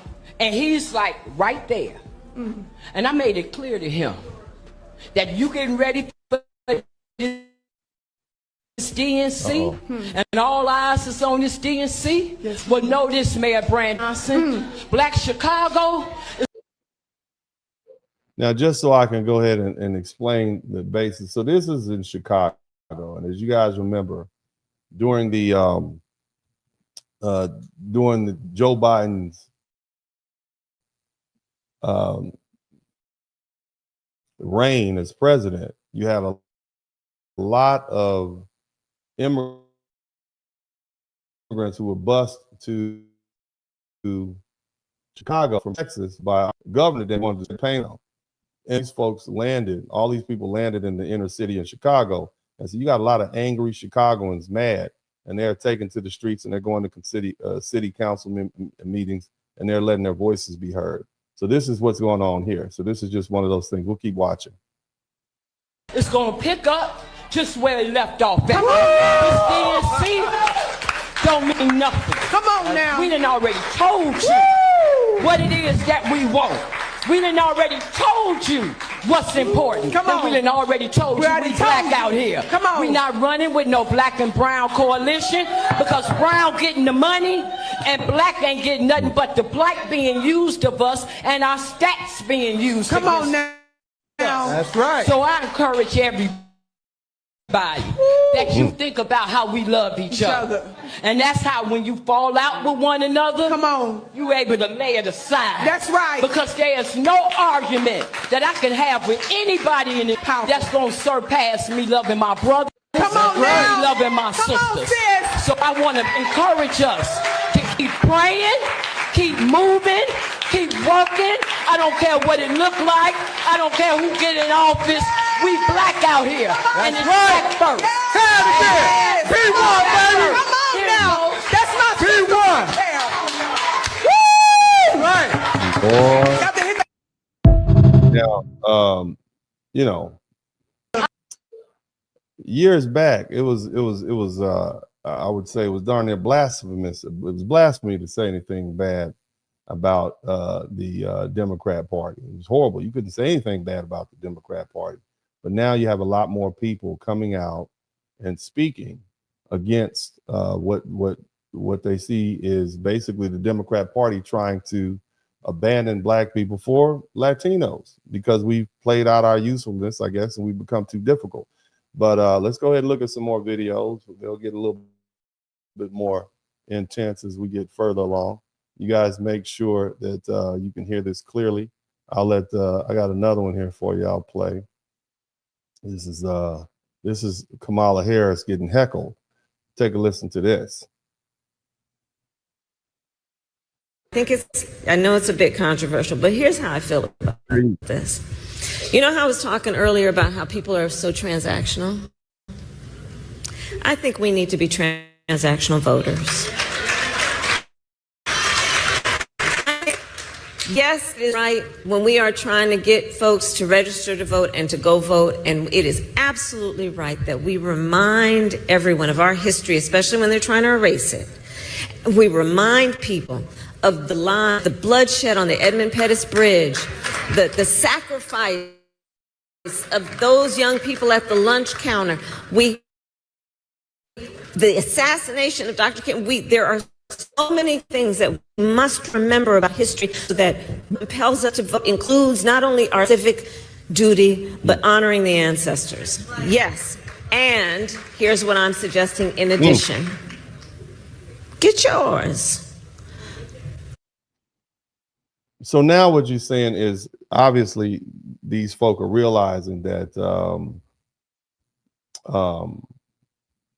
they're realizing that the vote blue no matter who, we're not going to get anything, is not working anymore, and they need to go ahead and give up some tangibles. And so now you have this major candidate saying we need to give you tangibles. It's okay to be transactional, which is a huge shift from just, vote for us and don't ask for anything. Let's keep listening. Vote and say, I'm voting because I expect something out of this. You're not going to take for granted that I'm going to vote because I'm a good citizen and it's my civic duty to vote, so that you don't even worry about whether you're producing what I need because, we can count on them to vote because they remember the Edmund Pettus Bridge. I'm saying it's okay to also give people permission to be transactional and to say, if you're going to get my vote, this is what I expect. I'm going to vote because I expect to get something out of this. I'm going to get mine by voting. That's what I would offer. I think it's okay to give people permission to be transactional voters. Now we have her permission to be transactional. So you have Kamala Harris's permission to ask for tangibles. Let me tell you a trick about leadership. Leaders are taught that you figure out where the people are going, and then you pretend as though you're in agreement with them, and then you jump out in front of them and you lead them where they want to go, so you say, but eventually you lead them right back to where you want them to be. And so that's what you see is happening. So she's going to pretend like she's the leader of the people. She's going to pretend like she's down with the people. And then what's going to happen is we'll end up right back on the Democrat plantation. So that's just an old trick, and I don't think we're going to fall for it. Let's go ahead and take a look at some more videos. But again, what you see is the rhetoric of the Democrat Party changing, because the truth is they have some issues. All right, they have some serious issues because Black people are not really listening to them anymore. They're the Democrats that they tried to trade us in, the Latinos that they tried to trade us in for are not quite coming along like they expected. And so now they have a problem. Okay, it's a real problem. And, Black folks are calling them out for it, and they don't really know exactly what to do, but kind of resort to the old tricks. The old shaming is not working anymore. Okay, let's take a listen to this. Black women, particularly if she's a lesbian, they promote Black women who are not even qualified. We have seen with the diversity, equity, and inclusion, which is really racism, which is really saying, well, Black people just aren't, they're not smart enough, so we have to give them handouts. And you're pushing Black women who are not qualified. Dr. Claudine Gay of Harvard. Now the head of diversity at Harvard is also accused, if I have it correctly, of plagiarism. And we'll get to Fannie Willis, who was elected as a DA in Fulton County, Georgia, primarily because she's black, in my opinion. And we've seen case after case. But the black man, where is he? That's done deliberately. And it started really in the 60s, where the Democrats pushed policy, right, that said to women, particularly black women, you don't need a man in the home. We'll give you more money if you're single. They're promoting black women and want black men to be down here. And I think black men said. So this sister is saying the same thing. This sister is saying the same thing that we discussed earlier. They are promoting black men. They're promoting black women. They're pushing these socialist policies, and what they're designed to do is basically separate the black family, and they separate the black. Well, I don't know if they were designed to do it, but that's what happened. And at this particular juncture, black people are starting to call them on it. Let's keep listening. That, and they know that Trump relates to them. They relate to Trump very well. Barack Obama was a plant. He did nothing for the black community. Nobody even knows who he is. Did he ever come back to Chicago with as much crime? He didn't care. That gave rise to Trump, because Trump actually listened to us. He actually cares. Barack Obama didn't give a damn. He should have never been elected. Before he was elected in 2000, he got elected in 2008. My mother sent, may God rest her soul, letters to black churches, warning them about Barack Obama, saying he was so ungodly. I said, Mom, that's harsh. She wrote it anyway. And everything my mother said, may God rest her soul, was right. He hates this country, but he wants to live off the fat of the land. Like the founders of Black Lives Matter. They don't give a damn about black people. They didn't have to spend one dime to help build a black business. But these lesbians, they bought homes in predominantly white neighborhoods. See, they say they hate capitalism, but they love to use us and live off of capitalism, while they spout an anti-God, anti-America rhetoric. Did you hear what she said? Anti-God, anti-American rhetoric. Again, this all comes from those between 1920 and 1970s, all of that anti-American rhetoric. This was not an issue that we had before. Okay, just so you all know, this is not an issue that black people had before. It wasn't until those communist leaning, shout out to Mech Malice, I appreciate you, MC Mal. Let's go ahead and get another video pulled up. You guys make sure that if you have not subscribed already, that you go ahead and subscribe. Matter of fact, you know what? I need you all to take the opportunity, okay, to do what you got to do. Okay, you all need to help me get to where I need to get. There's nearly 1,000 people in this broadcast, okay, and I need you all to take the opportunity right now, because YouTube probably has unsubscribed you once or twice. Okay, so I need you to take the opportunity to subscribe to the channel right now. Do it right now, so I don't have to keep yelling and screaming like I am, running up my blood pressure. Shout out to everybody who's contributed to Super Chat. I'm glad 15 people learned something. I wish more people had learned something, but we're not finished, but maybe some of you all will learn something. But again, I appreciate you guys. But before we get to this superstar, I need you all to make sure you hit the subscribe button if you hadn't already. I don't know if you all have. I have not had an opportunity to check and see if you hit the subscribe button, but I'm looking now. I'm going to look right now to see if you good people care about me enough to hit the subscribe button and help me, okay? Because at this point, it's about me. It's about me getting to 100,000 subscribers. And it's taking a long time. I'm just saying, I feel like I should be there by now. As people, I need some more people to subscribe. I need approximately 66 people. Well, no, hold on. I need 63 people to subscribe to the channel right now, and that will get me to 95,000. Okay, I need 63 people to subscribe to the channel. Okay. I need 63 people. Somebody type 63 in the chat room. Chantel Smith, I need you to subscribe to the channel. Dwight Chair, I need you to subscribe to the channel. Okay, who else is in here? Jelena Taborn, I need all y'all to go ahead and subscribe to the channel. Don't hate watch. Okay, don't have me up here forehead sweating, talking to you all about history, trying to make it interesting. I need all of y'all to subscribe to the channel right now. Don't play me. I'm not here for the games. I need my subscriptions to go up. I want a little gold plaque on my wall behind my head. Okay? Do me a favor, subscribe to the channel. If you have already subscribed to the channel, double check, because YouTube plays these vicious games with me. I need 58 people to subscribe to the channel to get me where I need to be. Okay, 58. Somebody type 58. In addition to that, make sure you like, share, subscribe if you appreciate what I'm doing.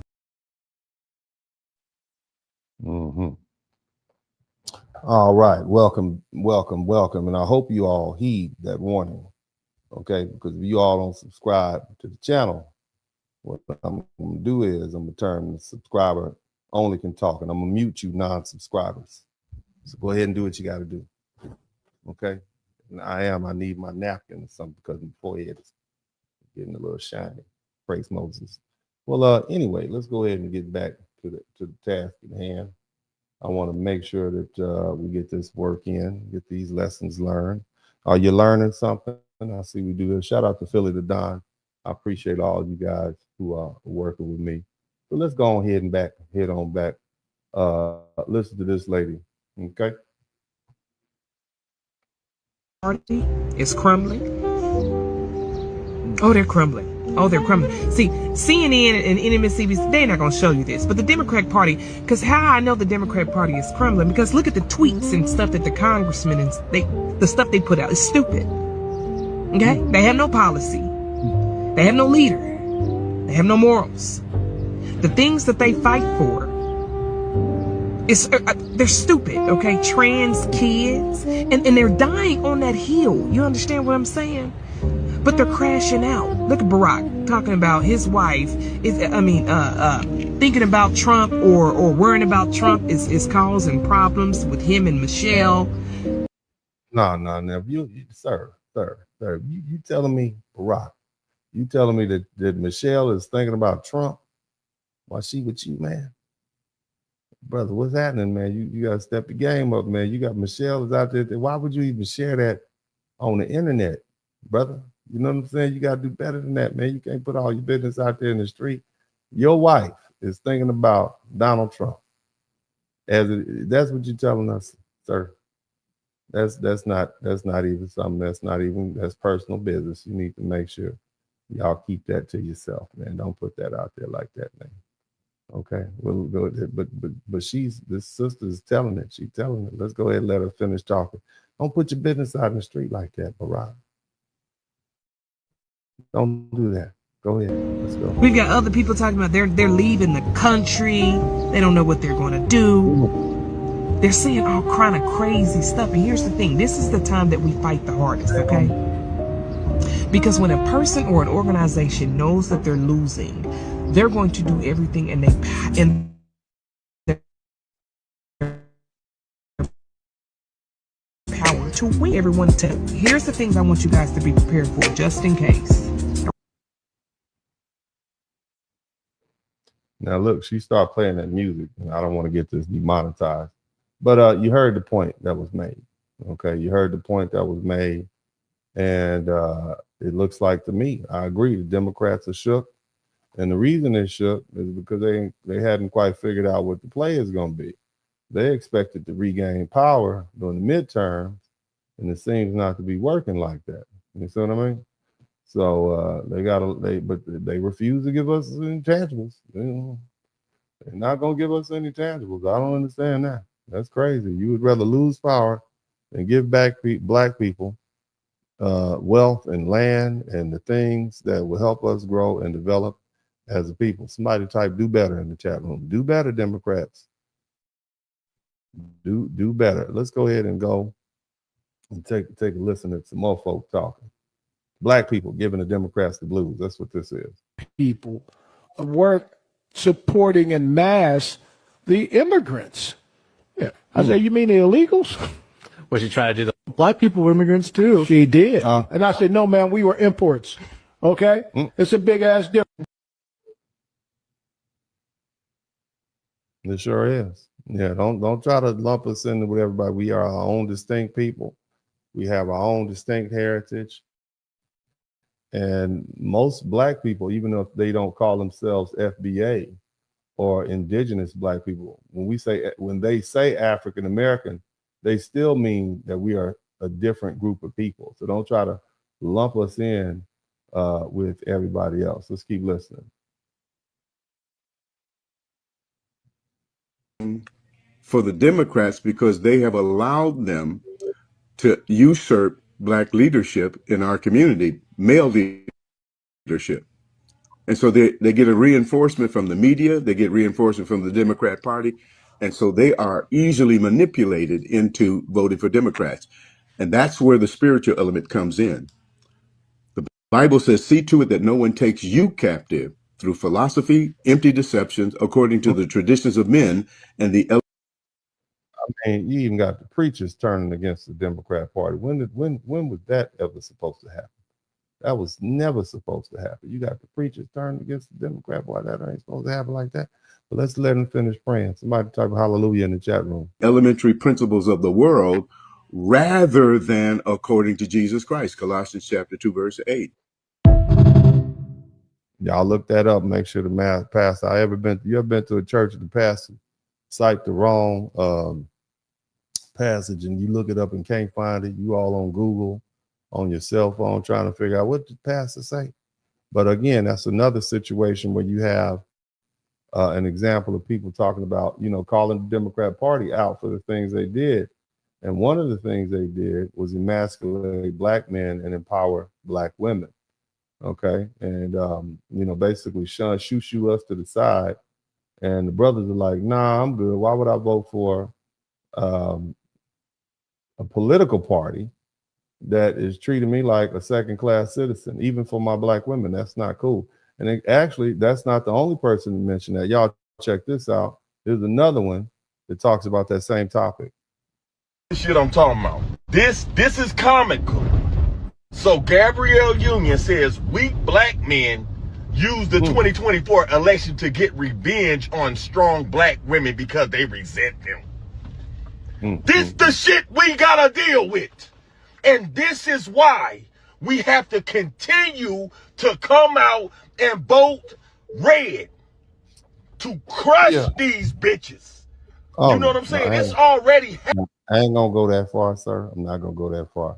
What I will say is that, if you find yourself in a situation where your issues don't align with the Democrat or Republican Party or the Green Party, vote your interest. That's all I say. But you have entertainers like this trying to personalize it and make it seem like this is black men versus black women, as opposed to, black men just don't agree with those issues or don't are not falling hook, line, and sinker for the Democrat propaganda anymore. Again, I tell people all the time, vote your interest, vote your interest, vote your interest. Don't ever say I told you to vote for this candidate or that candidate. That's not where I'm at. You all are free people, and I respect you enough to tell you that I don't know what's in your best interest. You know what's in your best interest. I'm not here to tell you what to vote for, how to vote for, what you think is in your best interest. I will suggest, if you are a member of a union and you're pro-union, and you probably should vote Democrat. But I would also suggest that if you are a small business owner and you want to pay low taxes and keep a low minimum wage, then you need to vote Republican. And for those of you who are not happy with either one of the candidates, then you could sit home. That's you expressing yourself. That is you voting your interest, or in that case, not voting at all, which is in your interest. I'm not here to tell you what to do. I'm not here to tell you what to think. I'm here to challenge you. I'm here to present information to you to will force you to have to reevaluate and become more savvy, more politically astute people. Okay, I target my broadcast, the Foundation of Black Americans, but everybody's listening. I can tell by the hate watchers. Shout out to all the hate watchers. Hey, hate watchers. I can tell everybody's listening. Okay, so I'm gonna let the brother finish speaking. Happening. It's already happening. We gotta put these bitches back in their motherfucking place and continue. I'm not really interested in putting anybody back in their place, man. I'm just like really trying to keep my taxes low. If Kamala Harris was going to keep my taxes low, I'd have voted for Kamala Harris. If we had an alien come from outer space and land in the middle of Forest Lawn Cemetery, okay, and he ran for president and said he would keep my taxes low, he would have my vote. That's where I'm at, okay? I'm not loyal like that. I am clearly, now I'm a registered Democrat. I'm still registered as a Democrat, okay? But, okay, if you want to know who I'm voting for, I'm voting for my interest. That's what I'm voting for.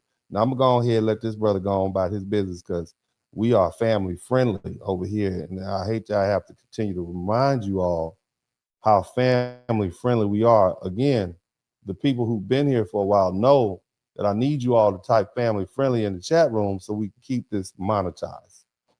Okay? That's how we counteract the profanity and cuss words. Type family friendly in the chat room. Everybody type family friendly. You know YouTube is watching. Type family friendly in the chat room.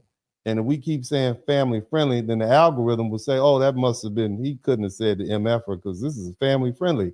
I got 1,000 family friendlies to, one, F-bomb. So it must be family friendly. So this is how we balance. Somebody type fair and balanced in the chat room. This is how we stay fair and balanced up in here.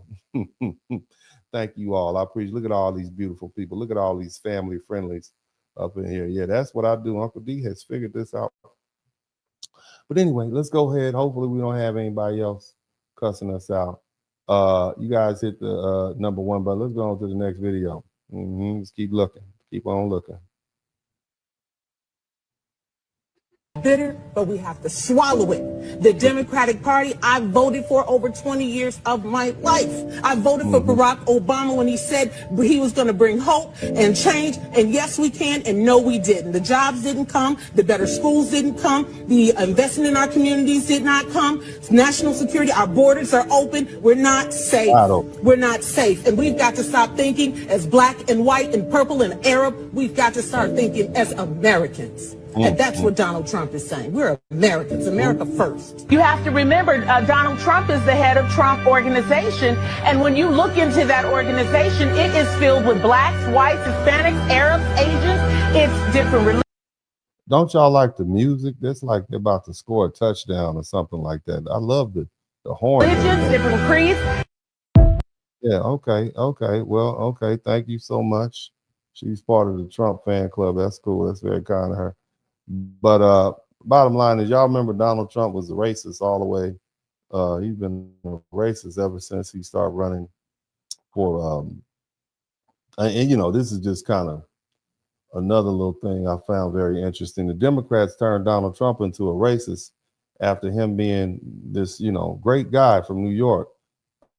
So much so that people like Jesse Jackson gave him an award. I want y'all to check out this. See if I can pull this up real quick.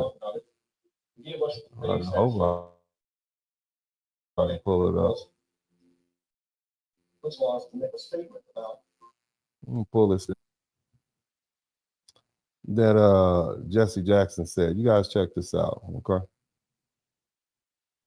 And when we opened this Wall Street project and we talked about it, we gave us space at 40 Wall Street, which was to make a statement about our having a presence there. And beyond that, in terms of reaching out and being inclusive, he's done that too.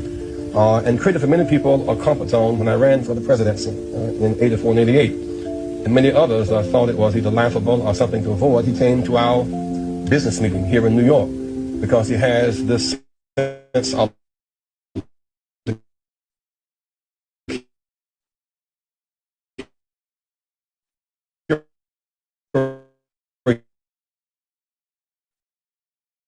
yes. The people last year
Okay.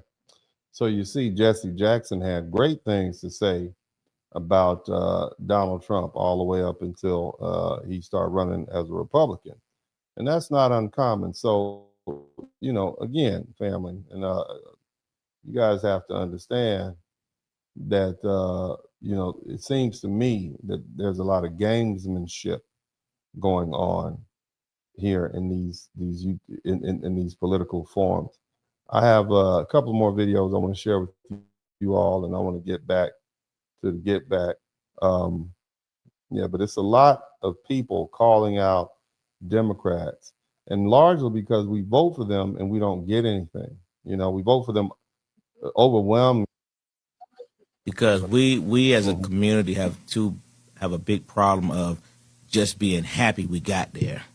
You know what I mean? We celebrate just getting there. You know what I mean? But we don't demand anything. You know what I mean? And that's the failure. But we did demand it, but he didn't have to. Leadership, he didn't have to. Or the lack thereof leadership. He didn't have to.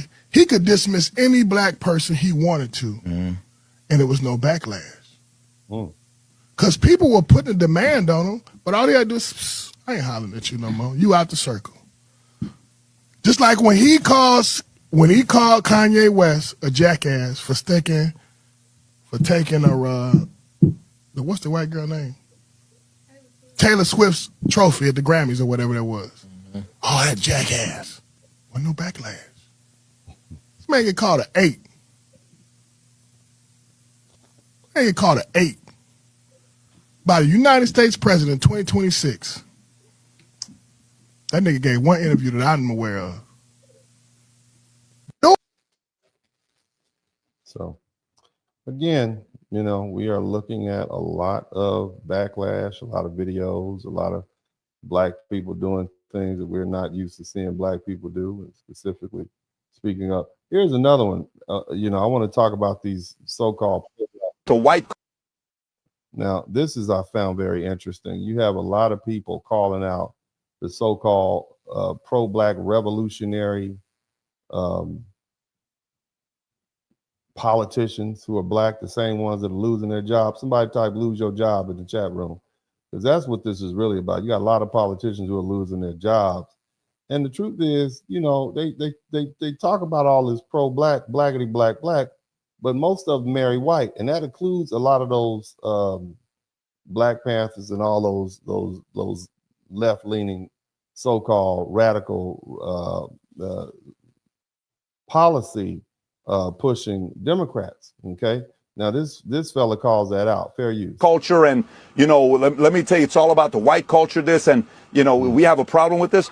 Every one of these guys, as much as they bash the white culture in America, they only marry white people. Kamala Harris's spouse, white. Ilhan Omar's spouse, white.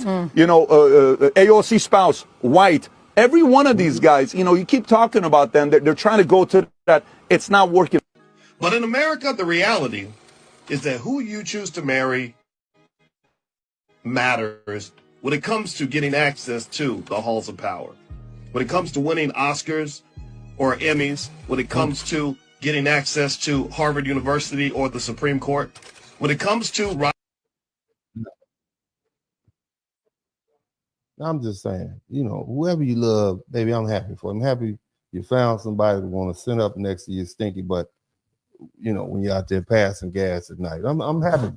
I'm happy you found somebody that care about you. But it's hard to be pro-black. Like all these horrible white people are terrible. And you got a whole husband at the house that's white. I mean, or white. You're white. They can't be that terrible. It can't be that terrible. I'm just saying. Love who you love. But if you gonna be pro-black, the white man is bad and evil, but you know, you out there getting that white wood, ma'am. Now I saw Supreme Court Justice Ketanji Brown. I mean, she's always talking about racism and the system is racist. Can't be that racist, Judge, Your Honor, respectfully. Much respect. It seemed to me, it can't be that bad. You look like you happy to me. I see all them teeth smiles. Look at it, smiling. Look at the teeth. See, look at that. I mean, the whole front row of teeth. You look happy to me. I'm just saying. Okay, so you got to temper that. The evil white man, Judge Brown. I'm looking at you. You seem can't be that evil. I mean, I'm just looking at you. Okay, what am I supposed to say? Okay, that's who picking you up in the Uber, and you just sat up there and wrote a 30-page opinion about how racist the system is. Not for you. Not for you. Let's keep going. Supreme Court. When it comes to rising to the top of the American economic power structure, the person you choose to marry sends a signal of how well you fit in and all of these black people you're willing to compromise. Because look how big they be smiling when they got their little white wife and their white husband. I ain't seen black couples smile this big. It'd be like, but they are smiling. Look how big. I see all this man's teeth. Who is this brother? This brother's teeth. Tim, is that Senator Tim Kaine? I can see his gums and his teeth. Damn, he's smiling big. Her smile is like, hey, but he way up there. He's like a goddamn, like a goddamn horse smiling like that. Damn, brother. I'm sure they have a happy life, beautiful children, but I'm saying, I just noticed the smiles are humongous. Gosh. Historically, strong Beautiful black woman. families have always been a threat to white supremacy. I'm just saying, these are your pro-black, fight the establishment liberals that have convinced black people to be anti-American. They seem pretty content with their position. I'm just pointing out some things. I don't want to, again, I always tell folk, hey, my preference is for black men and black women to date within their race and marry within their race, but only because we live in such a racist society. I don't want bad things to happen to you, okay? And you know how these people are. But I also say that with the caveat, if you find somebody that loves you, and you find somebody that treats you well, then you need to go ahead and go with that. And if you don't, you'll be a fool for not doing it, because you really are not going to be able just to find somebody that cares about you and loves you like that. That's not an everyday occurrence. And so that's why I tell people that. And I think that's me being fair and balanced. Somebody type fair and balanced, Uncle D. All right, let's keep going. Let's keep going. Keep listening. Mm-hmm. That's why we got to keep saving folks. Mm-hmm. And black men have been emasculated in the Democratic Party. Yes, we have. That's real. They don't see themselves, because to lift up black women is beautiful. We should, but not at the expense of black men. Mm-hmm. We have achieved what we have achieved so far in this country because we are together. And we can't pick up other people's bad habits. Now, white women may be able to lead a white man by the side of the... Man, I'm going to get demonetized. I can't play this again. I can't play this. I was trying to get it out, but it didn't. Man, she got that who was that? Erica Badu playing in the background. That's going to get me demonetized. So let's go ahead and we'll get a couple more of these in here, and then we're going to go ease on back to what we're doing. Okay.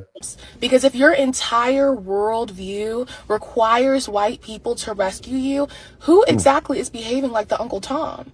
If you believe you cannot get ahead as a collective unless white people hire you because of a quota, promote you because they should, and pity you or write you reparations checks and restructure society around you, aren't you the one implying that black people are powerless without white supervision? Conservatives say we're capable. We don't need assistance. Black activists say we're incapable without assistance. Because at the end of the day, I'm not asking for special treatment. I'm not asking. What are you asking for? If you're not asking for special treatment, what are you asking for? Somebody type asking. I want to know what she's asking for. She got all of that in. We know that you have a white boyfriend, and you said you messed around one day, and you say ask, and he corrected you on it, and that's why you over pronunciate ask with a slightly British accent. Ask, might I ask for a spot of tea and crumpets? Would you happen to have a mule by which I can tether my buggy to, so that I may be drug and chafe to the next town. I ask this on behalf of the king. Ask. Okay, somebody type ask in the chat room. Let's keep listening. Ask. Asking to be rescued, and I'm not asking for white guilt money. I'm saying stop thinking that racism is this omnipotent being controlling your daily life, believing you're. Now, I want y'all to see where it says black activists are the real Uncle Toms. See how that's strategically placed across the forehead. Now, if I came in here, okay, if I came up in here and like this, if I came in here like that, okay, that's, what am I hiding? Somebody type forehead wars in the chat room. We know what you're hiding. Ask. And we're asking you not to hide anymore. We're asking you, since you over here talking back. Now, look, it's one thing to criticize Democrats and black activists, but not everybody should be over here criticizing Democrats and black activists. And we're asking you to remove that tag from your forehead so that you may be properly identified and categorized in your proper and placed in your proper area by way in which we can then weigh what it is you are saying by your possible biases and prejudice towards perhaps the foundation of Black Americans. So we ask that you remove your forehead, and until it's time that you does so and forth, we shall remove you from the boudoir. Okay? And as we say in America, adios, muchacho, muchacha. Okay, so let's get on back here. We're going to ask that we get some more people in here. And I would also ask that you all make sure you subscribe to the channel if you hadn't already. Now, here's something else I found very interesting. You know, they always talk about Donald Trump. This is how they scare us. They tell us that white folk, liberal, they tell us the Republicans are racist. The Republicans are racist. Isn't that how they scare black people? The Republicans are racist. Now check this out, and I think it's some other people who might come to the same conclusion. Take a listen to this. He done had enough. You know who white conservatives despise more than anybody else? It's not black people, it's not Hispanics, it's white liberals. Because the worst parts of the black community are enabled by white liberal policy. And the worst parts of immigration is a result of white liberal policy. The worst part of the trans community is enabled by white liberal activists. Everything that is wrong with our country is the result of liberal policies that are championed and signed off by white liberals. Now, these are the same liberal policies that emanated from those communist socialist programs, philosophies. Remember that. I just want you all to remember that. Okay. I want y'all to remember that. Okay. And this is where we went wrong. Okay, so listen to that. Now that you know where it came from, right? And they're using it to keep you on the hook. Okay, they destroy everything under the guise of compassion and equality, but in reality, they enable people to remain inferior and infantilize the black community with taxpayer dollars and incentivize illegal immigrants not only to stay, but to keep them comfortable. And they don't even know it. And I'm going to talk about this a little bit later, but it's not going to work on the Mexicans, okay? It's not going to work on the Cubans. It's not going to work on the Venezuelans. The play that they ran on black people, trying to give them these free programs, these government-run checks and government-paid checks, it's not going to work on them, okay? And let's go ahead and let her finish. That's the scary part. They don't even realize that they are the problem when they think they are helping. Thank you to all of the people who follow me on social media. Okay, bro, I ain't going to let you do a commercial on my broadcast, but shout out to you. Let's move on to the next one. I want to bring this home a little bit. So we kind of talked a little bit about liberals being the most racist.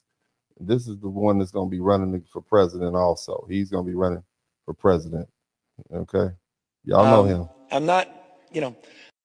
Y'all know who this is. Gavin Newsom. This is Good Hair Gavin. Somebody type Good Hair in the chat room. This is Good Hair Gavin. It's all out there. I just want to put it all out there.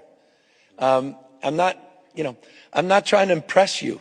I'm just trying to impress upon you. I'm like you.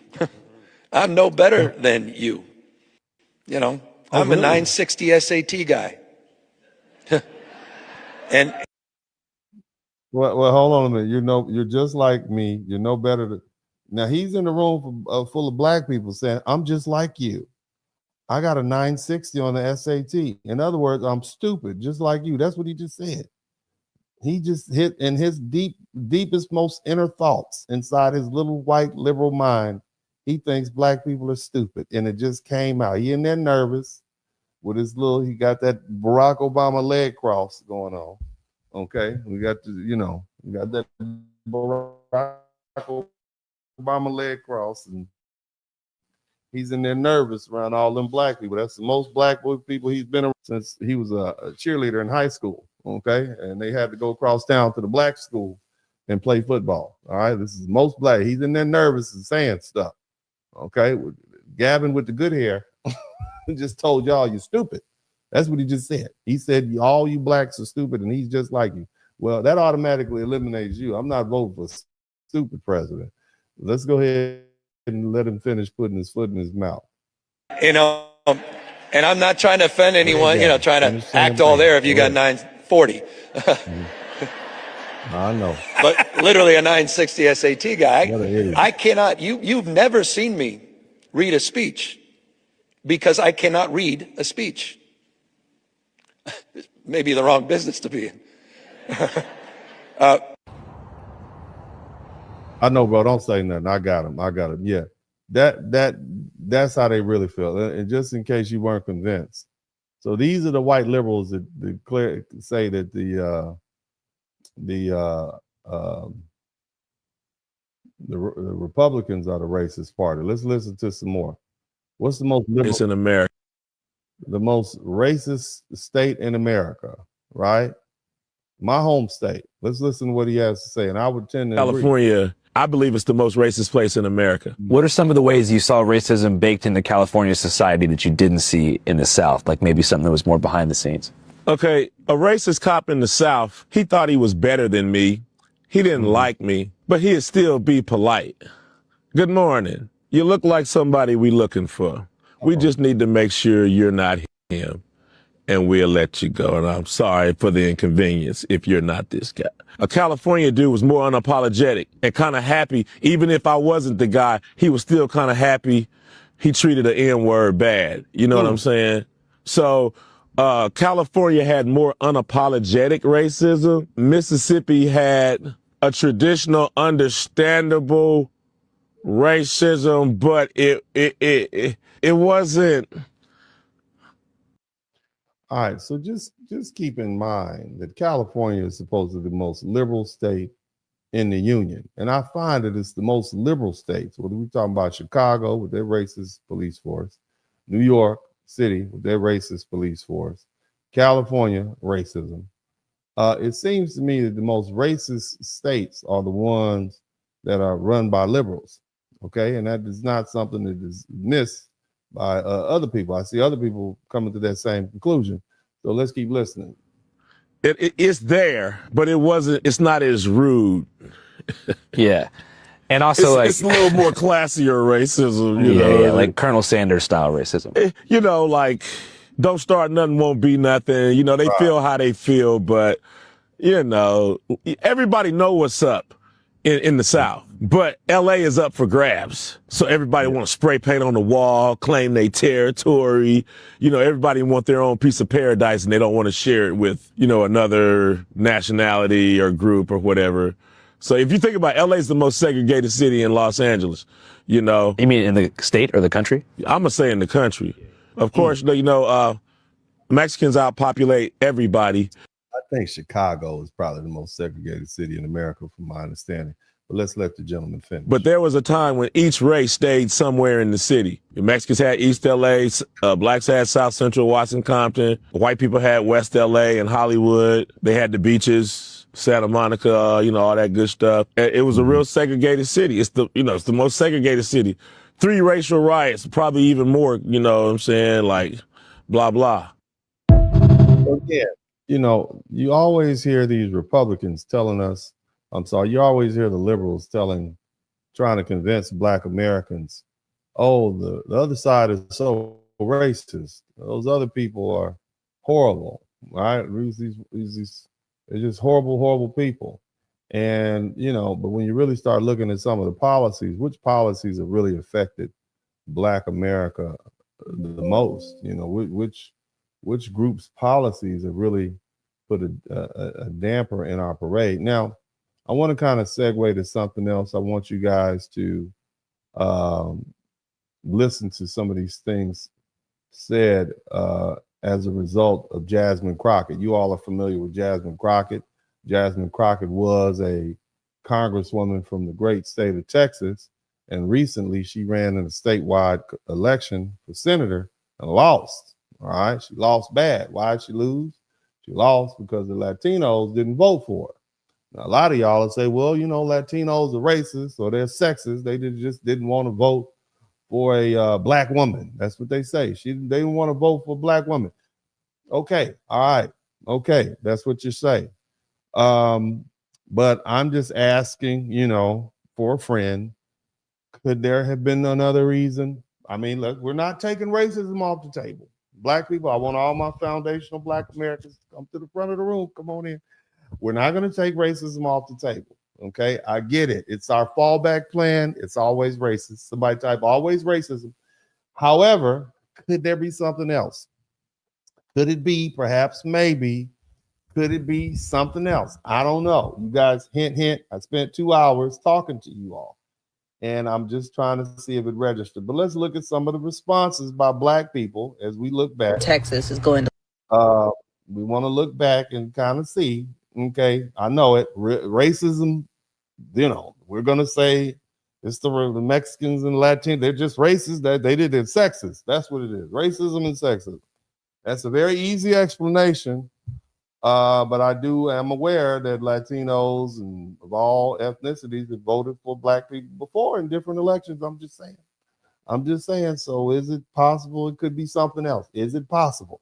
Okay, now I've already established that Latinos are culturally racist, but that has not stopped any of you all from eating their food and visiting their countries, has it? At all? Y'all booking a flight to Mexico right now, right? You going to Tulum? Somebody type Tulum in the chat room. You going to Tulum in a couple weeks? Okay, so it hadn't stopped you, right, fellas? You got that fine big booty Latina. That cultural racism hadn't stopped you either, has it?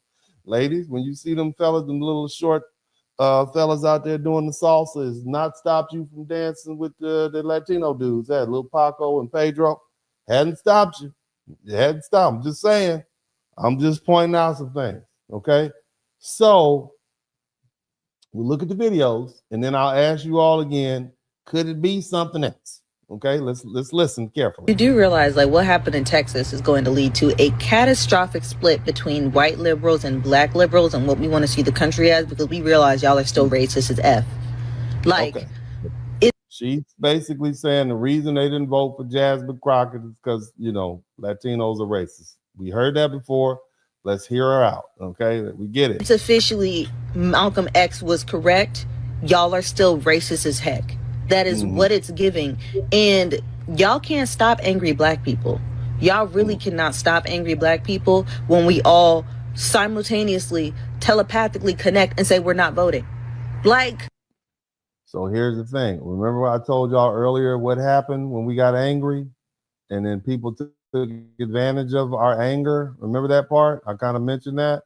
So anger got us to believing that America was our enemy, and we bit on those socialist policies, and we gave up the whole philosophy of build for yourself. At least a good portion of us did, and we said we'll just take these set aside. So angry. We get that, the righteous indignation associated with injustice, but is that a good path? Has it worked well for us before? Let's keep listening. Every we didn't have these conversations at home. We saw her lose, and all of us just came on the internet and said, fuck y'all vote. Y'all couldn't even do that if you tried. Well, that's why we're in war right now. And y'all didn't want to listen. So this is what... No, we're not at war. We're not at war, ma'am. We're not at war. Okay, we are negotiating with Iran over some oil deals. That's basically what that is. You're not at war. You look like you're at home. All right, but again, you have a right to speak. I'm just asking question. Is it always racism? Could there be anything else? Hint, hint, hint. Could there be a reason why Latinos from places like, I don't know, Venezuela or Cuba would not want to vote for a politician who pushes socialist and communist ideas? I don't know. I mean, is it just racism? Or could it be there's another reason? I'm just saying, because I just played an hour's worth of Black people explaining why they're not very happy with the Democrat Party because of the policies. So could it be something else other than racism? I'm just saying. It's an idea. I'm just throwing it out there. Okay, I'll let you finish. I know you got a lot on your chest. All right, but could it be something other than racism that calls for Latinos in Texas not to vote for Jasmine Crockett? Could it be something other than racism or sexism that calls for Latinos not to vote for Kamala Harris? Latino men, right? Maybe it's something else. Let's just think about it. Let's keep going. Y'all get. None of these people had intentions on voting Democrat, on voting Republican. None of these Black people, the 90% of Black people who showed up for Jasmine Crockett, have no intention of voting Republican. They never were. So don't come in here and lie and say that. They are disappointed in you. We are disappointed in you. And I would gladly like to see y'all state get tore up from where we at. And y'all real close to Mexico. Y'all real close to Mexico. Y'all can't even get y'all senator y'all can't even get y'all governor who leave every time it get too cold out of office. How could I have expected y'all to be smart enough to vote for the one person who isn't smart enough? I mean, okay, look, I love my people. Shout out to all my foundational Black American brothers, and I don't know who this young lady is, but we can't really talk about political astuteness when we have voted for the same party for 70 years. Which is help destroy the Black family. We had a white president, Bill Clinton, who signed the 1994-1995 crime bill that targeted Black people. We had our first Black president who didn't really do much for us. He gave us Obamacare, but that didn't, increase the health disparity. And so, that was the whole point of me going back. So when we start talking about political astuteness or who's stupid when they're voting, okay, we have to be mindful of the fact that we have a horrible track record of politics in this country. Okay, we fell for the fact we are as the foundational Black Americans, people whose ethnogenesis is in this country, we fell for the notion that we don't belong in America. Okay. So I just want you to be mindful when you start. This is a young lady. She doesn't know a lot.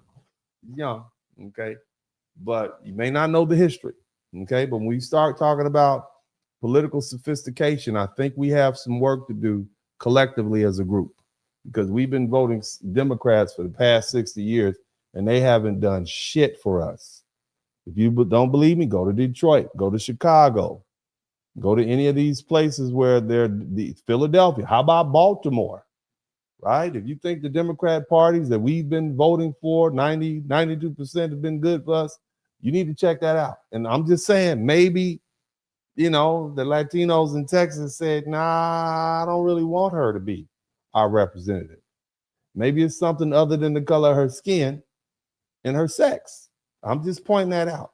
Okay. I just want to throw that out there and you think about it. I know you're mad at the Mexicans, mad at the Latinos because sister girl didn't get it. I know that. But maybe there's another reason.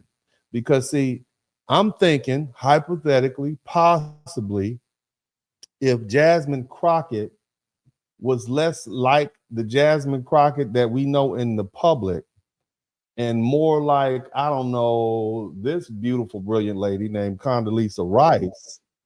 Right. Secretary Rice, thanks for being here. Maybe. We have these polls out about Iran. Maybe she'd had a chance.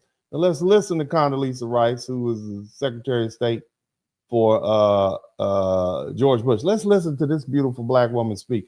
And you let me know if she does a better job at presentation than Jasmine Crockett. I'm not comparing. That's not what I do. But we want to compare. Let's take a listen. On national security threat, most people who answer these polls, it's 61% yes, 38% no.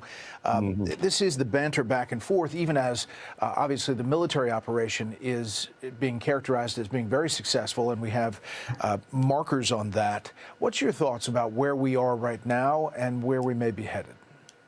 Well, the most important thing, Brett, and thank you for having me, but the most important thing is to recognize that Iran has been at war with us for at least 47 years, all the way from 1979. People may forget. They took our embassy hostage 444 days. They were responsible for the killings of 300 plus Marines in Lebanon in the early 1980s. If you ask people about Iraq, what was the source of many of our casualties in Iraq, you'll get estimates as high as 75 or 80% of them were due to Iranian-made roadside bombs. And so they've been at war for us a long time. They also have developed the military capability to have reach outside of the boundaries of Iran, including Hezbollah and Hamas, which they both arm and equip and continue to arm and equip even after the events of the summer. And I myself negotiated 4 Security Council resolutions calling them a threat to international peace and security under Chapter 7, the strongest chapter of the UN Security Council resolutions, because of their nuclear ambitions. So to say that this regime was not a threat, I think is simply not, it's ahistorical. They have been a threat for a long time. You can't. Okay, so I want my black sisters to come through. Who does a better presentation of black womanhood, intellect, and intelligence? Condoleezza Rice, who you may not agree with her politics, I don't know, or Jasmine Crockett? Who would you rather have representing you as a black woman on the world stage? Okay. Now, given that presentation, that is clearly a foundational black American woman from way back. All right. And I would think, okay, that brilliant, beautiful sister with all her education, all her accolades, if she ran for some sort of statewide public office, as knowledgeable as she is, she would be a formidable opponent. And, I don't think anybody with good sense, unless the other candidate was just super qualified, would discount her because of her race and her sex. And so maybe we have to start to think, well, maybe it was something else related to Jasmine Crockett. Okay, maybe it was the policy she stand on, because, I can vote for somebody who's a little ghetto and a little loud if their policy is right. I'm talking about tangibles. And so we have to look at things from the lens of where these people are coming from. And when I say these people, I'm talking about Latinos. So let's go ahead and begin to break some stuff down a little bit deeper. We're going to go a little bit deeper. Again, the Democrats, they tried to trade black voters in for Latinos, and they got played. All right. And so and they've been what they're trying to do is they try to run the same play on the Latino community, which is now the majority minority. And they ran on black people for 6 decades. They give them services, give them benefits, and give people emergency programs, right? Give them government help, and then convince them that the party providing those benefits deserves their political loyalty forever. And the other party is racist, right? Them Republicans are racist, okay? And that's the play.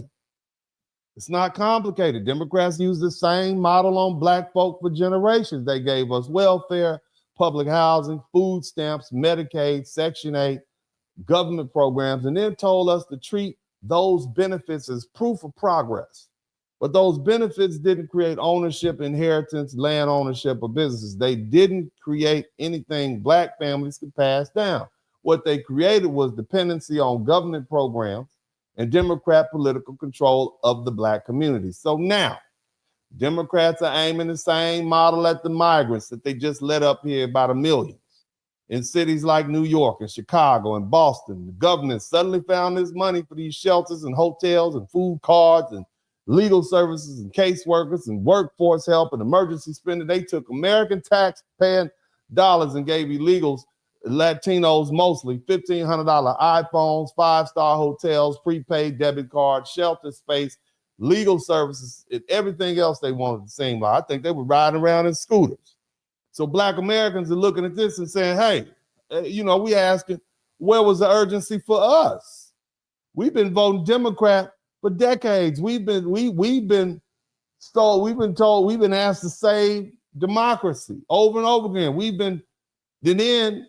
We were told to stand in line and wait our turn, and we keep showing up.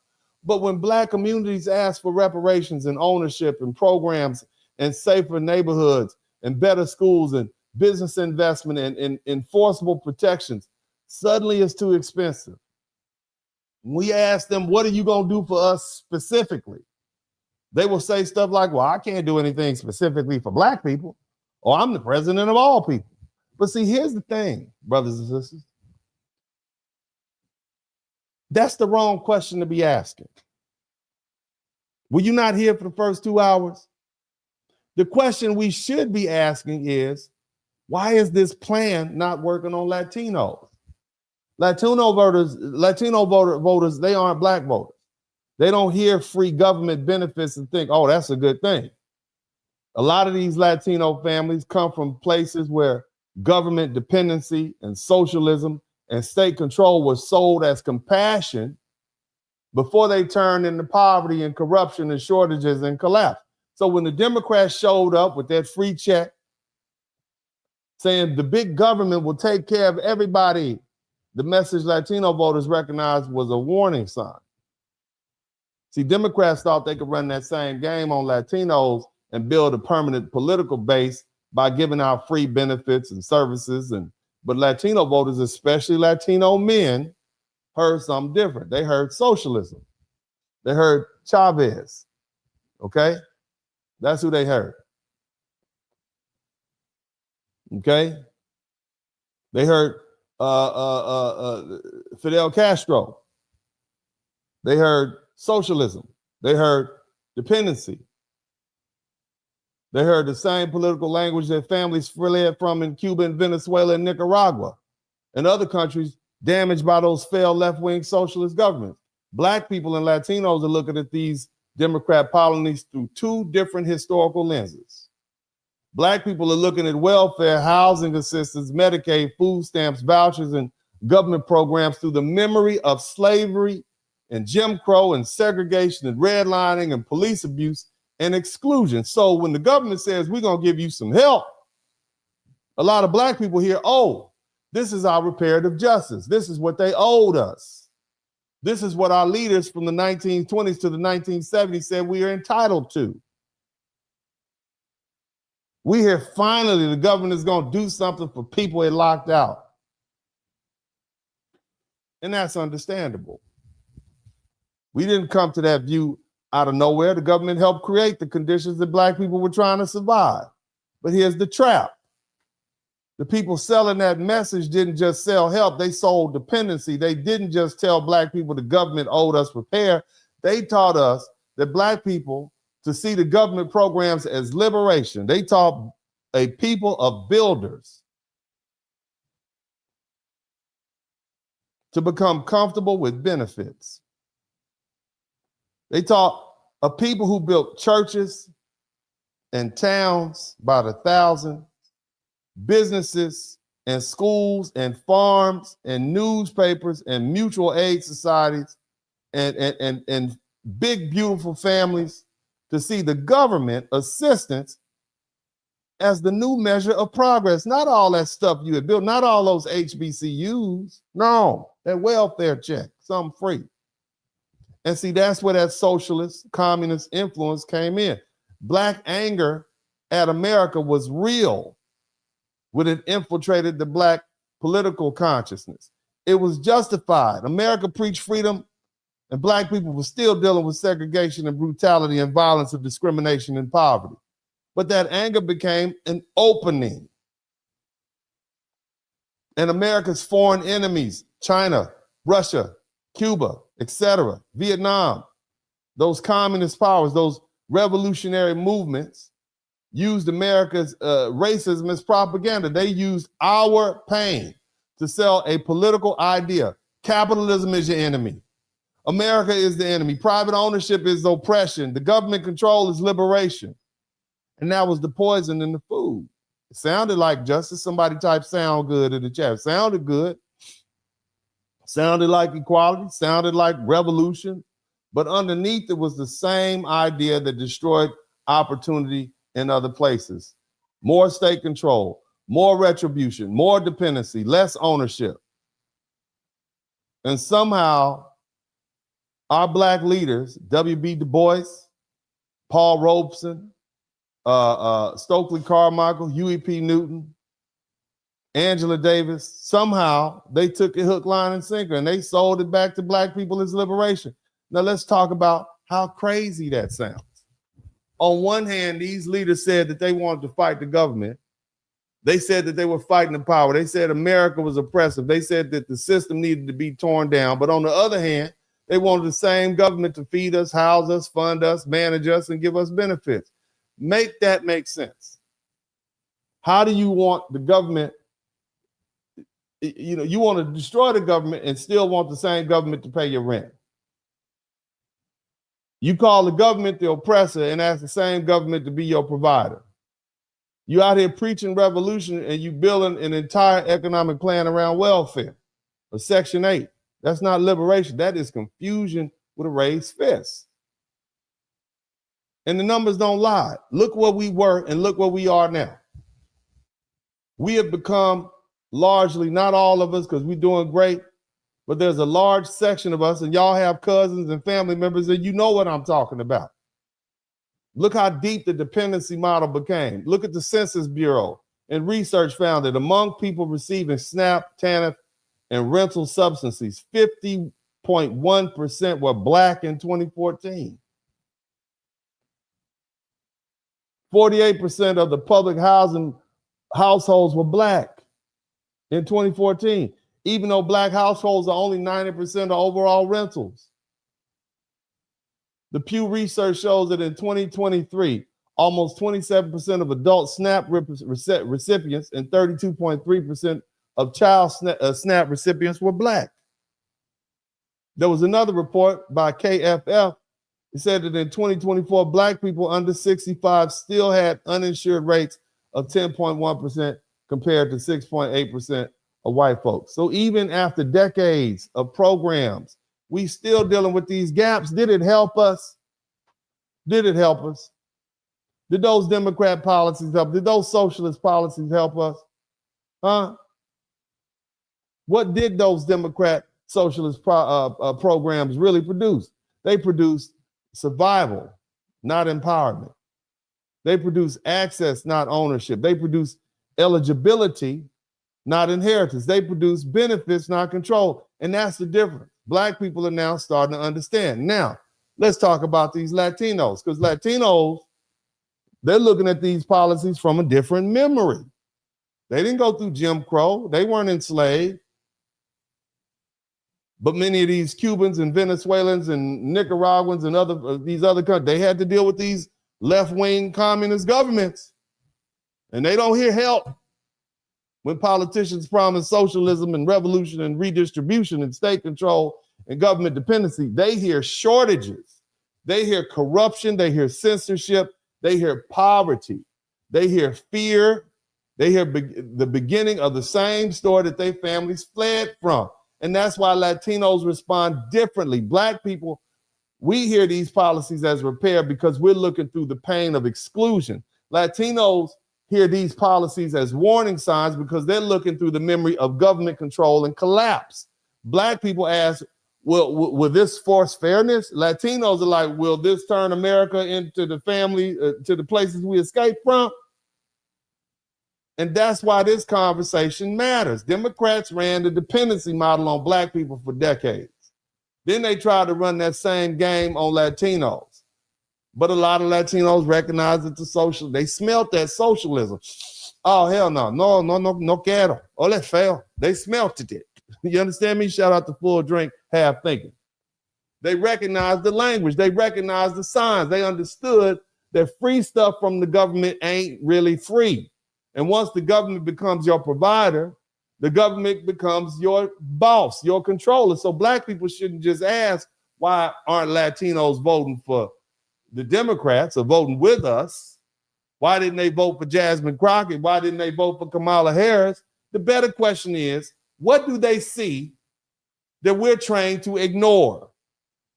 Because maybe it's not just racism. Maybe that kind of cheapens. You got a whole group of people with their own goddamn countries all throughout South America, Central America, and you assume you know better than them. I'm just saying, maybe we do. Maybe we just that brilliant as foundational Black. Maybe we just know everything. I don't know, baby. I don't know. Maybe they saw a trap. Maybe they understood that benefits aren't power. A voucher isn't ownership. A government program isn't inheritance, and dependency dressed up as justice still is dependency. That's the point. Black people didn't fail because we wanted help. We needed help. The failure came when the leadership taught us to confuse help with power. The failure came when socialist and communist ideas convinced Black people that ownership was oppression and capitalism was evil and government dependency was justice. And that's how the builder people, which was us, got redirected into a program managed people. And now this generation, this one right here, you all that's looking at me right now, all y'all with your little ugly faces, all of y'all. That's why you are asking these questions right now. If these policies that this Democrat Party convinced us to vote for didn't build wealth, it didn't build ownership, it didn't build families, it didn't build safer communities, and it didn't build anything our children can inherit, then why are we still being told to defend them and support the Democratic Party?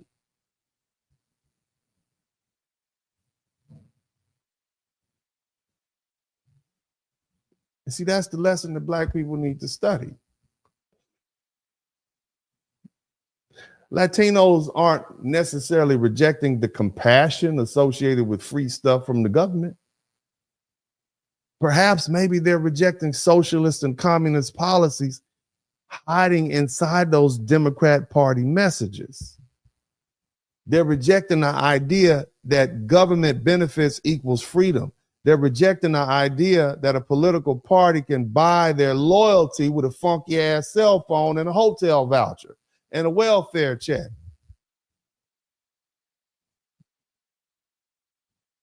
It's Black people whose vote could be bought by a goddamn fried fish and fried chicken plate at a political party. That's us.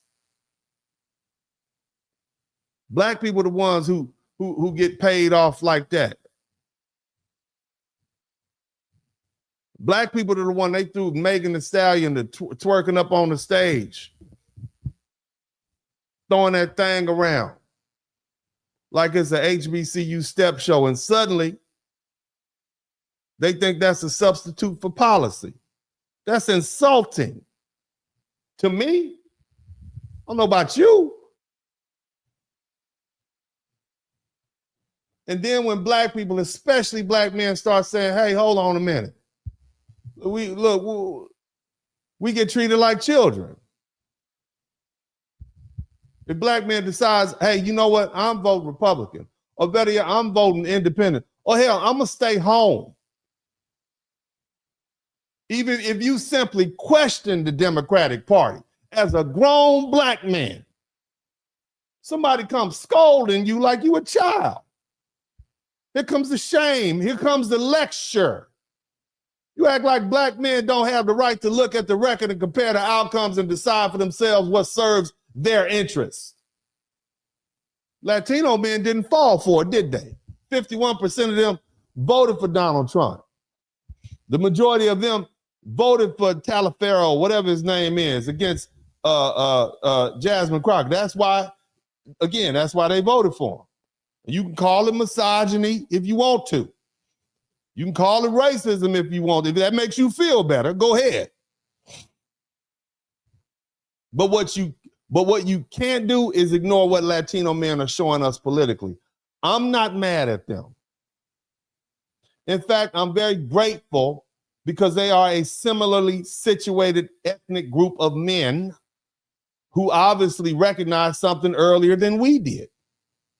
You got these diehard Democrats calling them a bunch of illiterate, fruit-picking wetbacks because of their goddamn vote. This is the so-called tolerant party, right? And they throwing out these insults at these people, talking down to them. Stereotypes, uneducated. You heard them? I just played the videos 15 goddamn minutes. This is the tolerant party. You want to talk down to Latino men like you talk down to the 21% of black men who voted for Trump and the Republicans. That's what you're doing. But the truth is, both of those groups showed more political sophistication than black America has as a whole, has shown over the past 60 years. And that's hard for some people to hear. But the facts are the facts. The Latino men looked at the Democrat Party's message and they heard that same socialist language that they heard in Venezuela and Cuba and Nicaragua. They saw the government dependency. They saw soft on crime politics. They saw open borders. They saw chaos coming. They saw an attack on capitalism, and they said, no quiero. No quiero. No puedo. And they did not let shame or control manipulate them. They didn't let the media figures lecture them into submission. They didn't let political parties buy their loyalty with them little funky welfare packages and benefit slogans. They compared the policies to the outcomes and they made a decision.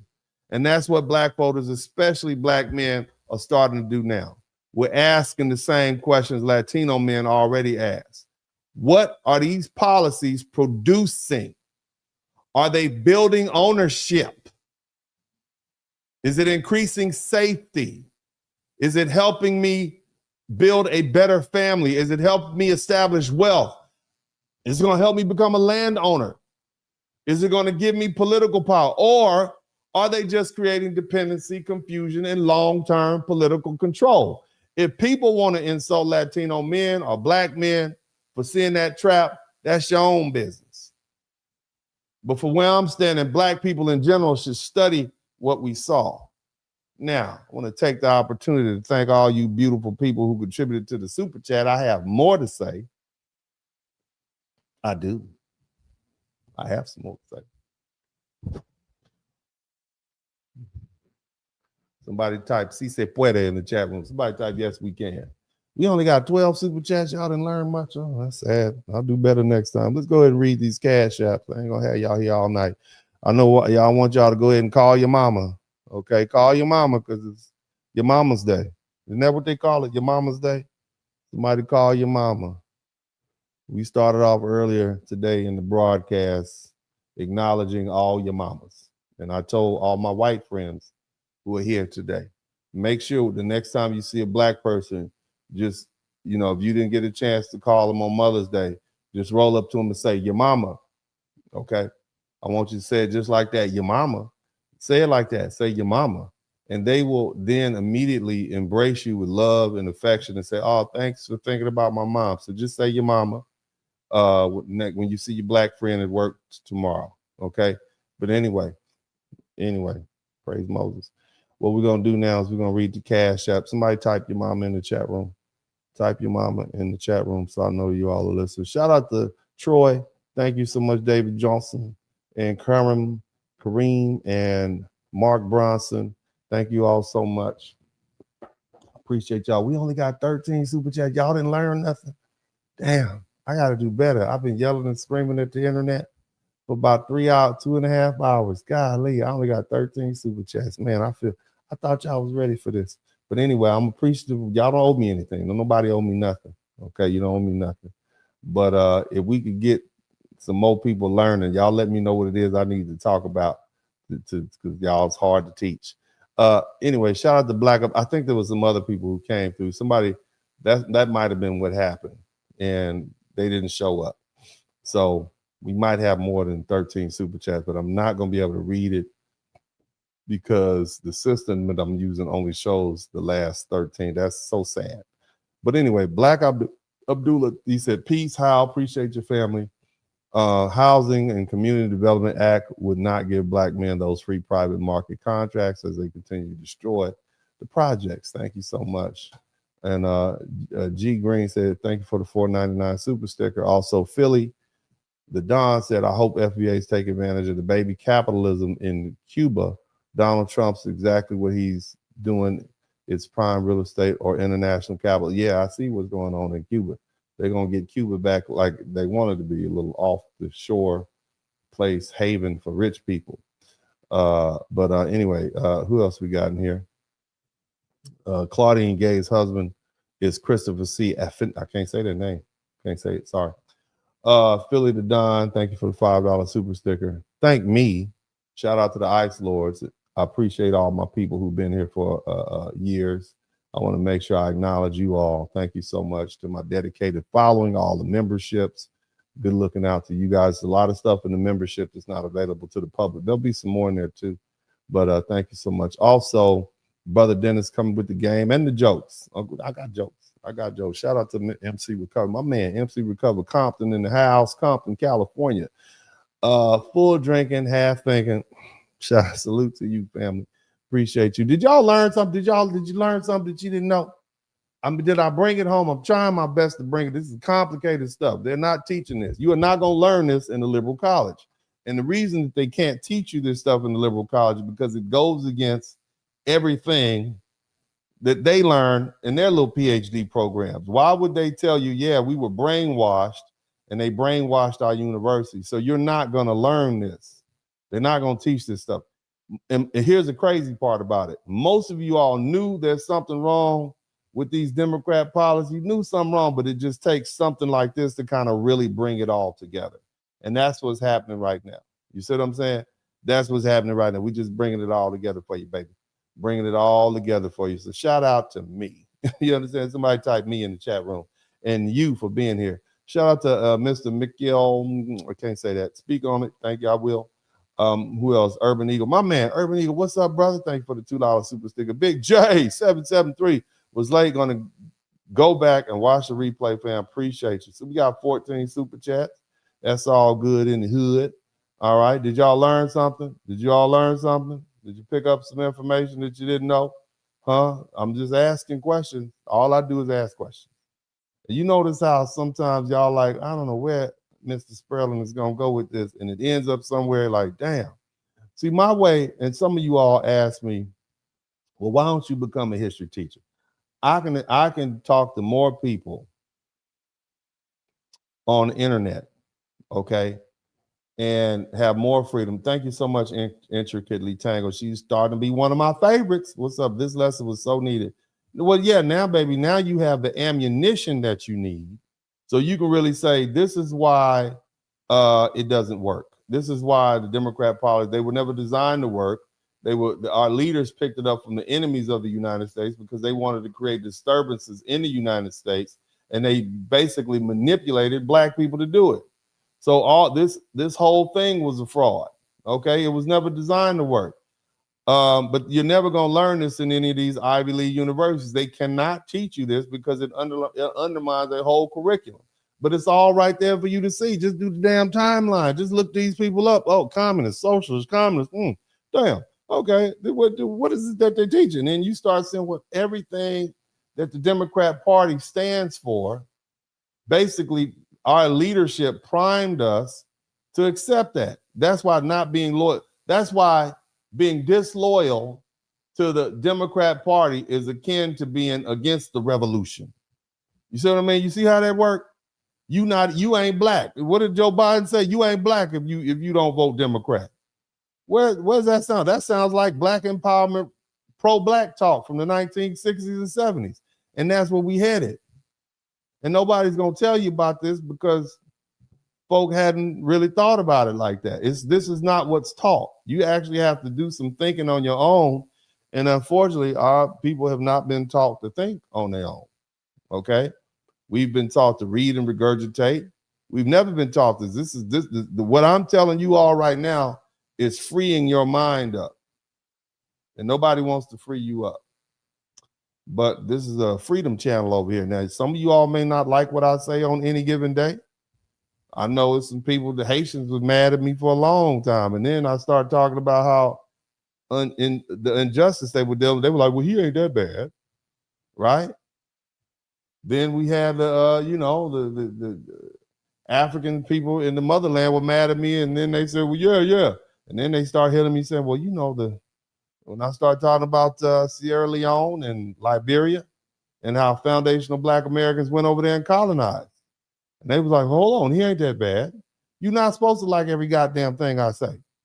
You're not supposed to. Shout out to Brown Eyes. Thank you so much, baby. Great show. Learned a lot. I'm not finished yet. I got to bring it home. Uncle D I got to drive you home and drop your ass off. Make sure you walk in the front door. Praise Moses. I want to make sure you get there. I'm a videotape it too, because you ain't going to blame me. All right. Shout out to Fuquan. Okay. You understand? So you're not supposed to like everything I say, but my delivery style is very easy to understand. I have a philosophy and I talk about it in my books, Rules to Live By. The best way to get somebody's attention is to punch them in the mouth. Now, I don't mean literally doing that, because you will go to jail. Okay. Don't do that. But what I'm saying is you got to hit people and you got to grab their attention. Okay. And you got to hurt their feelings, and then they'll listen. You understand what I'm saying? You got to you have to shock their strongly held beliefs and make them so enraged at you that then they open up. And that's what I do. Okay. I'm a master at I told y'all earlier when I got in here. Remember that earlier conversation? I always allude to what I'm going to talk about. Remember I told y'all I was a badass little light-skinned red boy on the schoolyard campus that made people mad? That's the same thing I'm doing now. I've had 5 decades to perfect the art of making you so mad that you want to listen to me. You understand? That's why I got all these beautiful women in my life. Praise God. That's how it works. You think yeah, man. Sometimes you got to know how to talk to them, make them a little mad at you, get them emotions up. I got them emotions up. I got them mad. That's why my kids look like me. Shout out to William Johnson. Don't you know, if you make your woman mad at you while she's pregnant, all your kids will look like you? Did y'all know that? I'm gonna have to get some hints on relationships. I'm one day, okay? If you make your woman mad, if she's angry while she's pregnant with your baby, okay, the baby will look like you. That's how you do it. Okay, that's why when you having a girl baby, you got to be nice to her. Okay, because if you don't want your daughter to have a big old nose like this. Okay, you don't want that. Shout out to Penelope. You don't want your daughter to have a big. So you got to be nice. If you find out your woman is pregnant with a girl baby, you got to be real nice to her. Hey, baby, what you want? You want something to eat? I'm making some corn. You want a cup of water or something? You got to be nice to him so the baby will look like her. Because you don't want no ugly ass man face looking baby to look like you. I remember I dated a girl one time and she was cool until I met her daddy. And then she looked just like her daddy. And I'm like, every time I saw her daddy, I'm like, I'm sorry. I had to break up with her behind that. She looked like her daddy. The minute I saw her daddy, I couldn't date her no more. Everything was fine before till I saw her daddy. I couldn't do it. I couldn't do it. And it's her daddy's fault. Her daddy was mean to the mama. And that's why that girl came out looking like her daddy. So you got to be nice to the woman if she's having a girl baby, so the baby can look like the mama. Now you might have an ugly girlfriend, ugly baby mama. Then you want to be mean to her, so the baby can look like you. Or hopefully, maybe skip a generation and look like a good-looking relative from the past or something. But that's what I've done. That's, you see, all my sons look like me, and all my baby mama, my ex-wife, and my baby mama, they mad at me now. That's what my kids look like me. Ain't no way them kids supposed to look like me. Okay, ain't no way.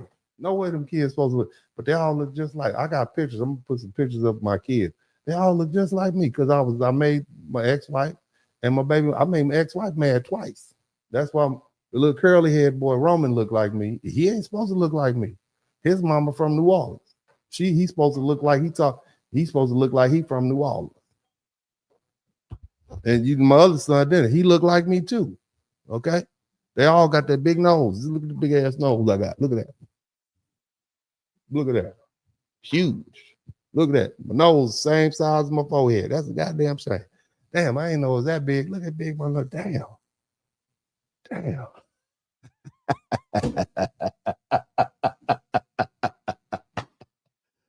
Oh my God. Y'all shouldn't entertain this bullshit. Let me get back to work, man. God bless y'all. Y'all don't entertain every time I see giggles and likes, that keep me going. Stop it. We talk about a serious subject here. Stop entertaining this foolishness with me. I ain't gonna play with y'all. Let's get back to serious business. Okay, serious business. Anyway. Shout out to everybody who contributed to the super chat, the Cash App, and the PayPal. But I'm gonna be real nice to my wife. I'm married again, and she's pretty. So I told her I want a girl baby. So I'm gonna be real nice. I'm talk real. So how you doing? You okay? Would you like me to iron your clothes? So I'm gonna be real nice. I'm trying to tell you. And that baby gonna look just like the mama. I'm trying to tell y'all. Now, next time I'm gonna tell y'all how I got 3 boy babies in a row. It's an art to that. You gotta. I don't want to give away my secrets, but some of you dudes, you have girls. You got 3, 4, 5 girls. Hit me up. All right, schedule a conference, and I explain you how to get a boy baby. I got 3 in a row by 2 different women. I'm doing what my legacy is secure. You understand what I'm saying? Y'all should learn from me. Don't hate, baby. I know what I'm doing. Okay, it gets you a little brown liquor, and it's the right position and the right time. But I ain't gonna talk about that now. We'll talk about that another day. I'm gonna start a relationship channel, and I'm gonna teach you. I'm gonna educate you fellas on how to go ahead and get up in there like a champ. Okay, so you can go ahead and get them boy babies out of there. So you have somebody to cut your grass and take out the trash when you get old. But anyway, all right. Shout out to everybody. Thank you so much. Now look, to my diehard Democrats, nobody's coming to join the black people on the Democrat plantation. They are not coming. Okay, that's part of that vote blue no matter who. Black Democrats, they need to understand nobody's coming. Latinos are not coming. The Asians damn sure ain't coming. The East Asians, the Central, none of them are coming. White women are what? White women been faking y'all out like boom. You know what I'm saying? They busted. They out of there. They just say, yeah, girl. And they go about their business. White women aren't coming either. Everybody can see what these socialist style dependency policies produce over time. And the only group that was brainwashed to treat those socialist policies as liberation was foundational Black American people. And now we're starting to wake up. And that's the part that the Democrats and the old school Black leadership don't understand. They still think Black voters are stuck in 1965. They still think that fear is going to work. They still think guilt is going to work. They still think calling everybody a racist is going to work. They still think Black people need to interpret politics. We need somebody to interpret the politics for us. But Black people aren't standing in the same place anymore. We're wealthier now. We got money. Shout out to Penelope. We got money. Okay? On top of that, we're educated. We're connected. And yeah, racism still exists in America in 2026. We know that. It was like that in 1920, 1940, or 1960. We get that. But it's still not as bad as it was back then. So the question becomes, do Democrats think we're stupid? Do you really believe black people can't see that pattern? Do you really believe we can't compare outcomes? Do they really believe we can look at decades of welfare state policies and ask why they didn't produce any ownership? They don't think we can see every other group is protecting its own interests while black people are being told to sacrifice ours for the Democrat and the democracy? You don't believe that? Black people aren't stuck on an ideology, especially one that has failed to produce power and for nearly a century. We're watching Latinos reject the dependency politics. We're watching the immigrants reject the socialist language. We're watching other groups protect their own interests. And now black people are asking why we were told that doing the same thing is somehow betrayal. Look, fam, nobody's coming to join black people on the Democrat plantation. The world has too much information now. People know that socialism fails. People know communism fails. People know dependency doesn't build power. And black people are finally beginning to realize that what was sold to us as justice was just control in another form. They brought us back to the plantation. And those foreign anti-American socialist countries were white. They were Asian. They were Arab-run enemies of the United States. And let me tell you a secret. They don't like black people either. They got their own black people over there. All they did was capitalize on black anger and black rage and black frustration. And they capitalized on that anger to try to help destroy America. We were angry about slavery. We were angry about Jim Crow and being excluded. We were angry about segregation. We were angry about paying our taxes and working hard and trying to live the American dream and being redlined and stuck in a community that was decrepit and rotten. We were hostile and angry about police brutality. We were always having riots. We had a right to be angry. But that anger got used against us in the long run. Our anger became the opening for people to sell us socialism and communism and welfare dependency and anti-American ideology, and it as if it was black liberation, which it wasn't. We were told that capitalism was our enemy and ownership was oppression and government dependency was justice. And we fell for it.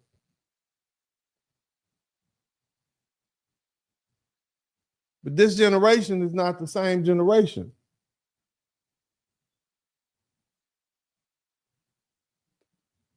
In the early 20th century, black literacy was high. 44% of black people couldn't even read. And there was a large percentage that could barely read. That's not who we are now. We aren't isolated. We aren't fresh off the plantation. We aren't sitting around waiting for a black preacher or a black politician or some civil rights spokesman to explain the world to us. We got smartphones now. Y'all got YouTube. We have podcasts. We have independent speakers like myself. We have people breaking down speeches and rechecking claims and pulling up receipts and comparing video clips and exposing contradictions in real time. The gatekeepers are gone. Hell, the gates are wide open. People are walking around the gates. They climbing over the gates. They're kicking the gates down. They're building their own platforms outside the gates. And that's the power of social media. So when you have people like Roland Martin and Mark Lamont Hill, both of them my fraternity brothers, shout out to Ice Cold Brothers of Alpha Phi Alpha. And you also have other black media figures that try to shame black voters for questioning Democrats. It don't hit the same. You can't talk to this generation like this, stupid. You can't tell people to vote blue no matter who and expect them to ask or not ask what do they get for it. My time is my money. I'm not going to wait in line and go down there in some rainy or hot day and sit in some 4-hour line to vote, and I'm not getting anything out of it. Hell with you. And you certainly can't tell black people socialism is justice when they can look around the world and see socialist communist policies failing in real time. And that's why Latinos are important in this particular conversation. And I know they're racist, right? That's the only reason they won't vote for Jasmine Crockett and Kamala Harris. They're racist and sexist, right? We know that, right? We've established that, right? But still, maybe there's another reason. Hint, hint, hint. But the bottom line is black people aren't leading this political awakening. Not in many ways. Black people are now following the political lead of Latinos. Damn, are you serious? Think about it. They looked at the same democratic messages and immediately recognized that socialist funk that forced their families to leave their homelands. They saw the promises. The Democrats broke their back to give them free stuff. They didn't they? And they said, no way, Jose. We've seen this before. That's what they said. And the Democrat, the Republican, the Hispanic vote was about even in 2024 because they have different experiences because they're not the same people. We just put that label Latino on them. But the Tejanos and the Mexicans and the Venezuelans and the Cubans and the Puerto Ricans, they're all different people, different cultures, different experiences. The white folk just put that label Latino. You might as well call them Latinx. They didn't invent that. That's like bunching us in with Africans and Caribbeans and so on and so forth. Different culture, different people. But you will find that in 2024, 48% of Hispanic voters back Trump. 51% back Kamala.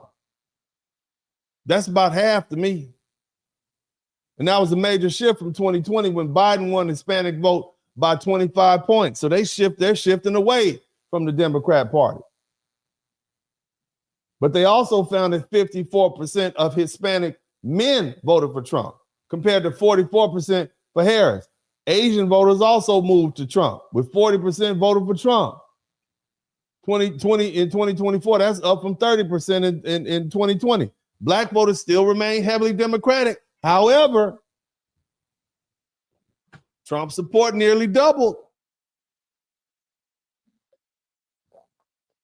It went from 8% in 2020 to 15% in 2024. And 21% of black men voted for Trump. That's not a small thing. That's not random. That's a political warning shot. See, when support for Republican president nearly doubles amongst black voters in one election or one election cycle, that tells you something deeper is happening. It tells you that black voters, especially black men, are questioning whether an automatic loyalty to Democrats is actually producing anything for us. And that kind of movement doesn't happen for no reason. It happens when people start comparing outcomes. It happens when people get tired of being shamed instead of respected. It happens when voters start asking, what did we actually get? And when black men start moving like that politically, Democrats and black media gatekeepers should be paying attention instead of pretending that we're stupid or confused or voting against our own interests or we're sexist. Because you can't call us racist like you do the Latino men. So you and Barack Obama and all you Democrats, we sexist. We got to be something pathological. We can't just be voting our interests. Somebody type vote your interests in the chat room. Nevertheless, I do find it ironic that the Democrat Party tells black people to be concerned about racist Republicans who think we're stupid, but then they turn around and call us stupid when we vote for what we believe is in our own best interest. They did the same thing to Latinos. They did the same thing to Latino men. Instead of asking why 54% of Latino or Hispanic men voted for Trump, they insulted them. They talk down to them. They act like they don't know what they're doing. And that tells you something about the Democrat Party. Nobody should assume Latinos are going to be suckered into joining black people on the Democratic plantation especially when black people are slowly Harriet Tubman in our ways up out of there. You understand? They ain't coming. In fact, the opposite is starting to happen. Shout out to conservative millennial. Black voters are beginning to align more with Latinos and other minority voters who are becoming more conservative in their voting habits. And that movement isn't perfect. It's not happening all at once, but the trend is clear. So-called minority voters are no longer behaving like the automatic Democratic property that we supposed to be. And the numbers showed us something is changing amongst black voters. In 2024, the NAACP poll reported by Reuters, 26% of black men under 50 supported Trump. 26% of black men under 50 supported Trump, compared to 49% who supported Harris. The same report found that economic issues, crime, public safety were the top concern of black voters, with 82% of black men under 50 listing economic issues among the most important issues facing the country. That doesn't mean black people are suddenly Republicans. That's damn sure not what I'm saying. I'm not even a Republican. I happened to vote for the Republican president last time, but that don't mean I'm gonna keep voting for Republican. I'm vote a mixed ticket. I vote my interests. And that's what I tell you to do. But what it does mean is that more black people are becoming politically independent and less willing to be suckered into voting for one party, especially when you're not giving us anything or the foolishness that you are giving us is actually bad for us. Look here. The Democrats, let me explain something to you. If you think that we still afraid,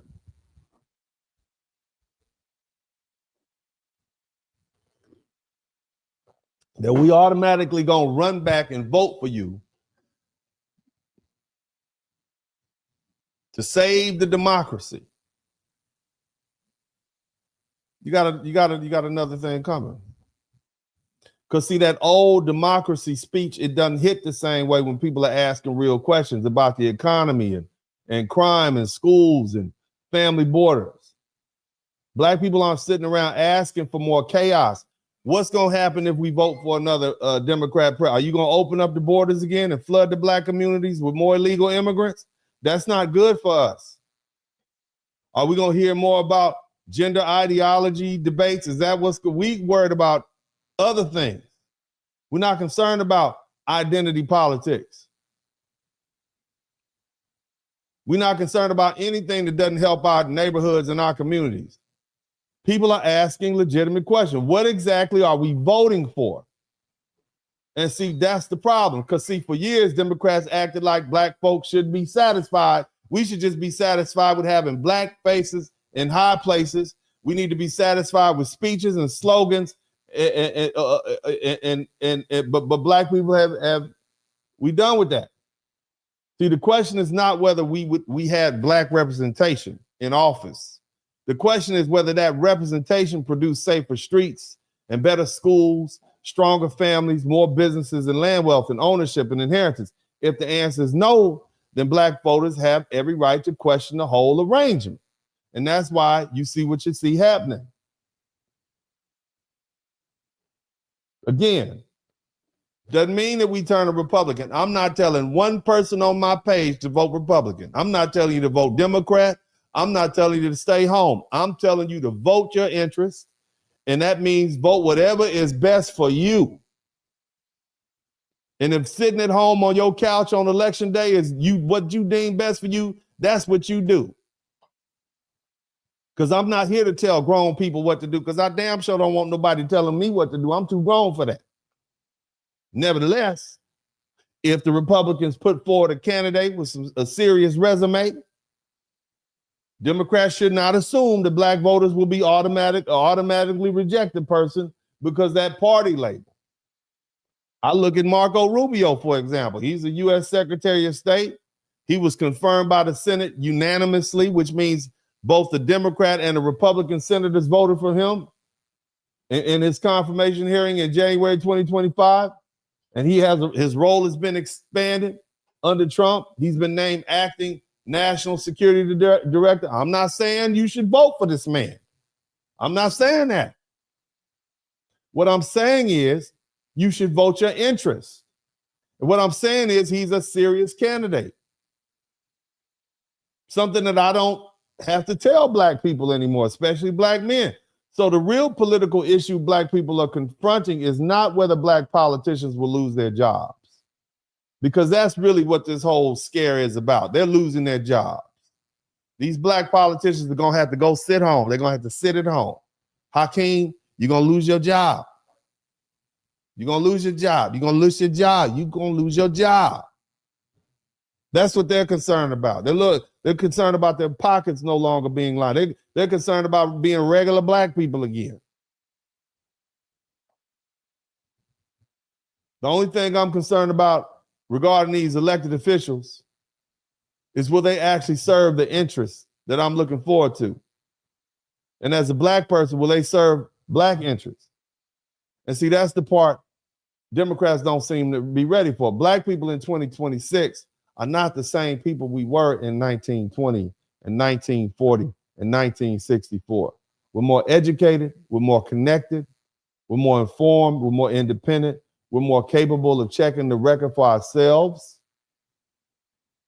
We've seen too much, we read too much, we heard too much, and we've lived through too much to be scared back into line with the same old speech. And if Democrats want support, they're going to have to offer more than fear and scare tactics. We ain't scared enough. They're going to have to offer policies that actually match the needs of black people right now. This is Uncle D. I love you all. God bless y'all. I appreciate everything you've done for me this evening. I hope you all have a wonderful, wonderful week. I'll see you soon. And as I always said this time, I'm out.